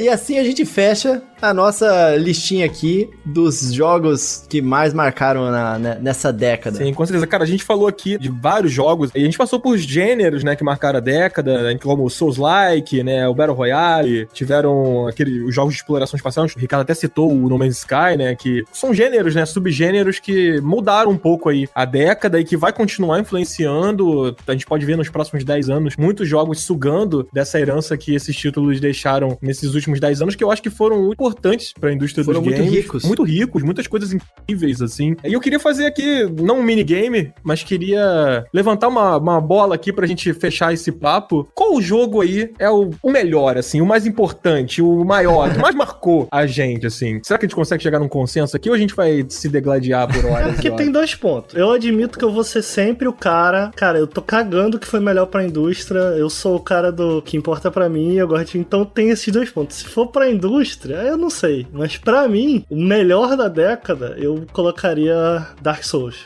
Eu não concordo. Se a gente vai escolher um só, a gente já começou com um que eu não concordaria. Mas se eu for colocar no meio pessoal, como eu já falei, por tudo isso que a gente conversou, o The Legend of Zelda Breath of the Wild, eu acho que ele é um jogo que ele te dá uma sensação de explorar aquele mundo diferente de outros jogos. Aliás, ele é um jogo que tem uma sensação diferente de qualquer outro jogo, não só os de mundo aberto. Mas que eu acho que impactaram a indústria, pra mim, seria o Minecraft. Nesses últimos 10 anos, eu acho que o jogo que mais impactou, porque o Minecraft, ele atravessou esse limite dos jogos indies, porque ele começou como jogo indie, depois ele veio pro mundo dos jogos AAA, ele saiu do mundo do jogo pra ele virar um fenômeno também de quem assiste, ele virou série, ele influenciou jogos que hoje são agora os mais importantes da indústria, como Fortnite, que a gente acabou de falar, dentre muitos outros. Ele criou uma série de brincadeiras fora do âmbito digital e ele continuou relevante ao longo da década inteira. Então, pra mim, indiscutivelmente, é Minecraft, apesar de que...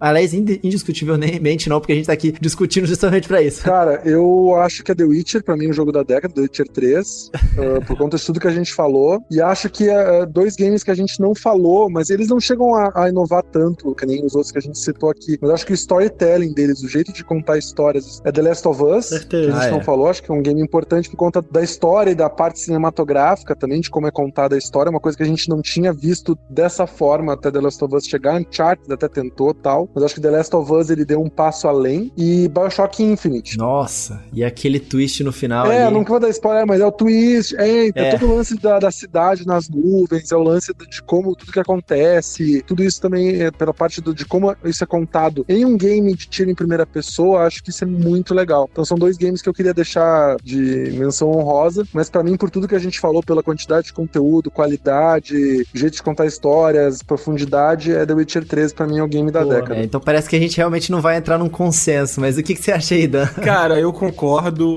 mas eu acho que eu ainda fico com o Zelda, cara. Por tudo que eu falei já, assim, eu não quero me repetir aqui, eu acho que o Zelda, ele é essa coisa de, tipo, pegar tudo aquilo de incrível que foi construído, desconstruir aquilo de uma forma e entregar uma parada que parece ser completamente nova, mas que se você for avaliando, você vai ver, não, isso aqui é meio Skyrim, pô, isso aqui é meio Zelda mesmo. E é incrível, porque tem essa coisa de criar histórias diferentes, as pessoas sentarem, conversar e falar, pô, eu passei daquele shrine daquele jeito. Não, mano, eu passei de outro jeito. Cara, até hoje eu entro no Twitter, assim, de vez em quando, e surge, assim, um RT de uma situação de um cara passando por um shrine super, que eu, tipo, fiquei horas pra passar, o cara, sei lá, joga uma bomba no pé, explode a bomba, bate na parede, joga uma flecha no teto e pronto, caiu no final, sabe? E eu fiquei, tipo, 20 horas ali olhando, mano, o que eu faço aqui, sabe? E, tipo, ainda estão descobrindo formas de se jogar o Zelda, e eu acho que ainda vão continuar descobrindo formas de se jogar, e eu acho que nem os desenvolvedores imaginavam o quanto esse jogo tem de possibilidades na mão de pessoas criativas, na mão de pessoas, assim, dispostas a explorar. Então eu acho que isso é um elemento muito legal. E pra mim, ele é o jogo mais... Não sei se ele é o mais importante pra indústria, mas eu acho que ele é um jogo muito influente. Eu acho que o Ricardo jogou o Dark Souls. O Dark Souls é muito influente. Você vê elementos de Dark Souls, diversos jogos importantes, mas eu ainda acho que o Zelda é mais importante. Eu tô muito com vocês nas escolhas de vocês. Acho que todos esses jogos foram muito importantes. Essa é a dificuldade. Concordo com o Coelho também. Vejo total a importância. Acho que se eu fosse fechar com alguém, eu fecharia com o Coelho, porque a importância do Minecraft é inegável, ainda que o meu coração, sabe, tipo, porra, se for só seguir o coração, eu vou fechar com o Petrol e vou ficar no The Witcher. Se for seguir o meu coração, eu vou fechar com o Dan e a gente vai ficar no Zelda. Gente, esses últimos 10 anos foram muito legais, assim. É impressionante como a gente falou, como a gente conversou aqui pra caramba, a gente passou por várias coisas muito maneiras, e mesmo assim a gente deixou coisa de fora, porque não tem como a gente falar de tudo. Dan, sabe o que eu queria dizer pra você? Fala, cara. Que nesse momento tem alguém putaço escrevendo como assim The Last of Us não está no top 10. E vocês estão ferrados, velho. É verdade. Tá pessoando mais do que o normal aqui. Tem alguém muito puto digitando agora, cara.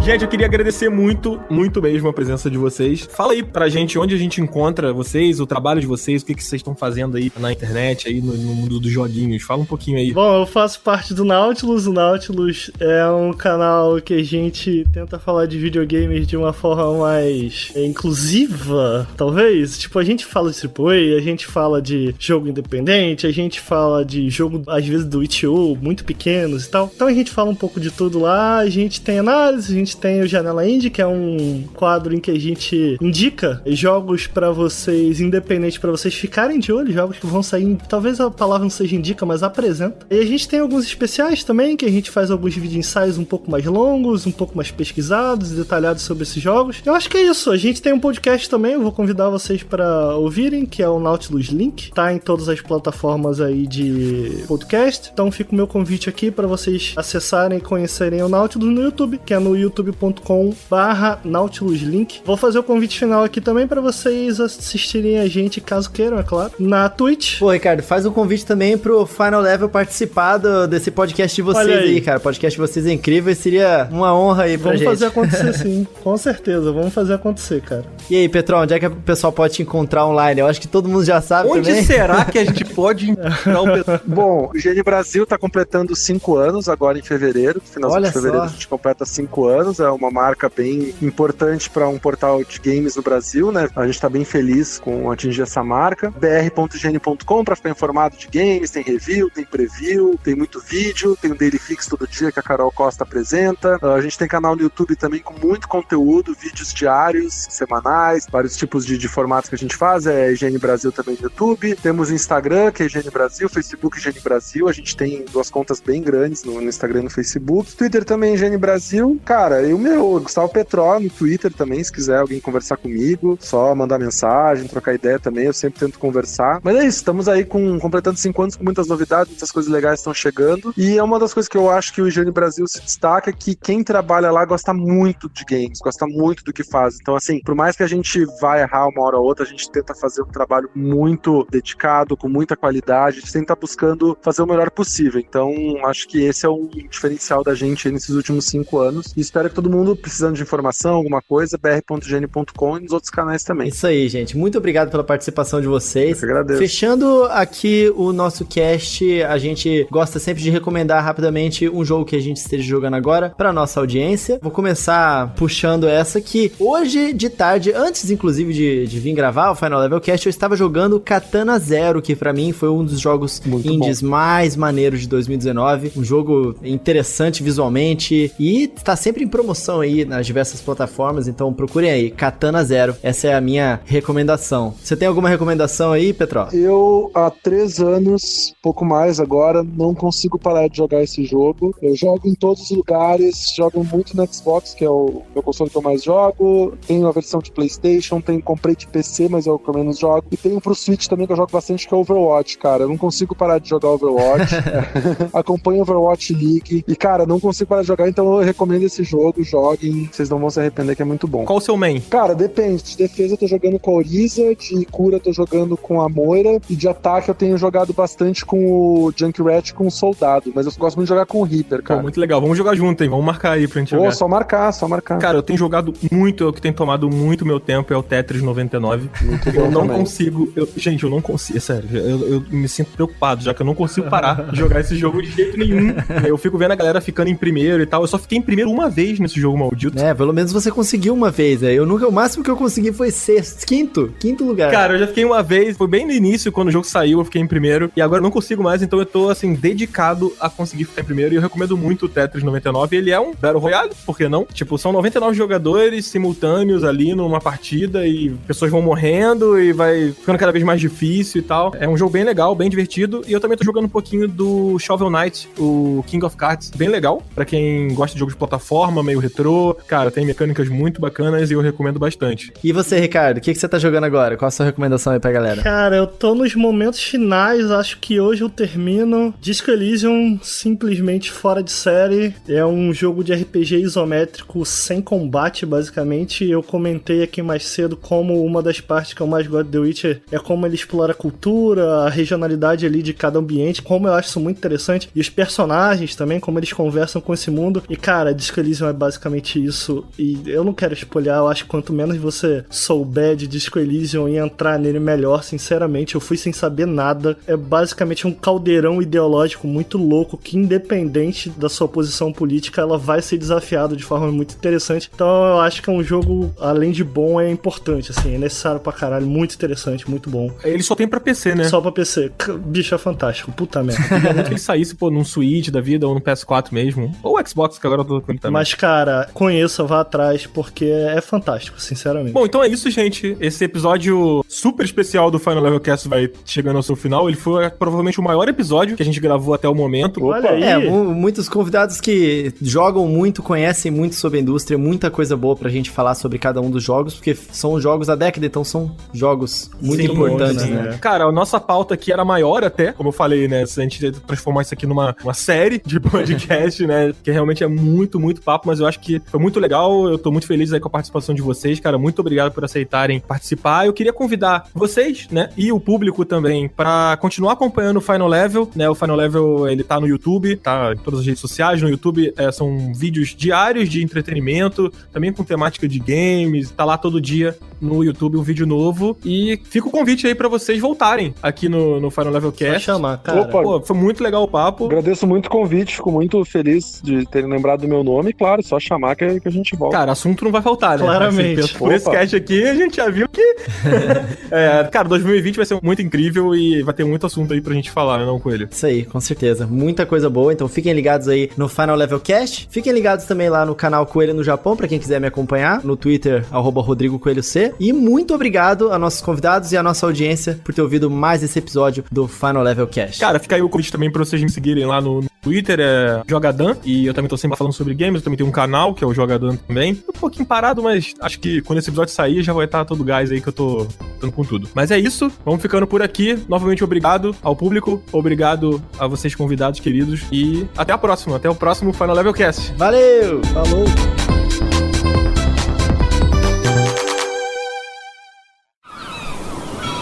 Este podcast foi editado pela Maremoto.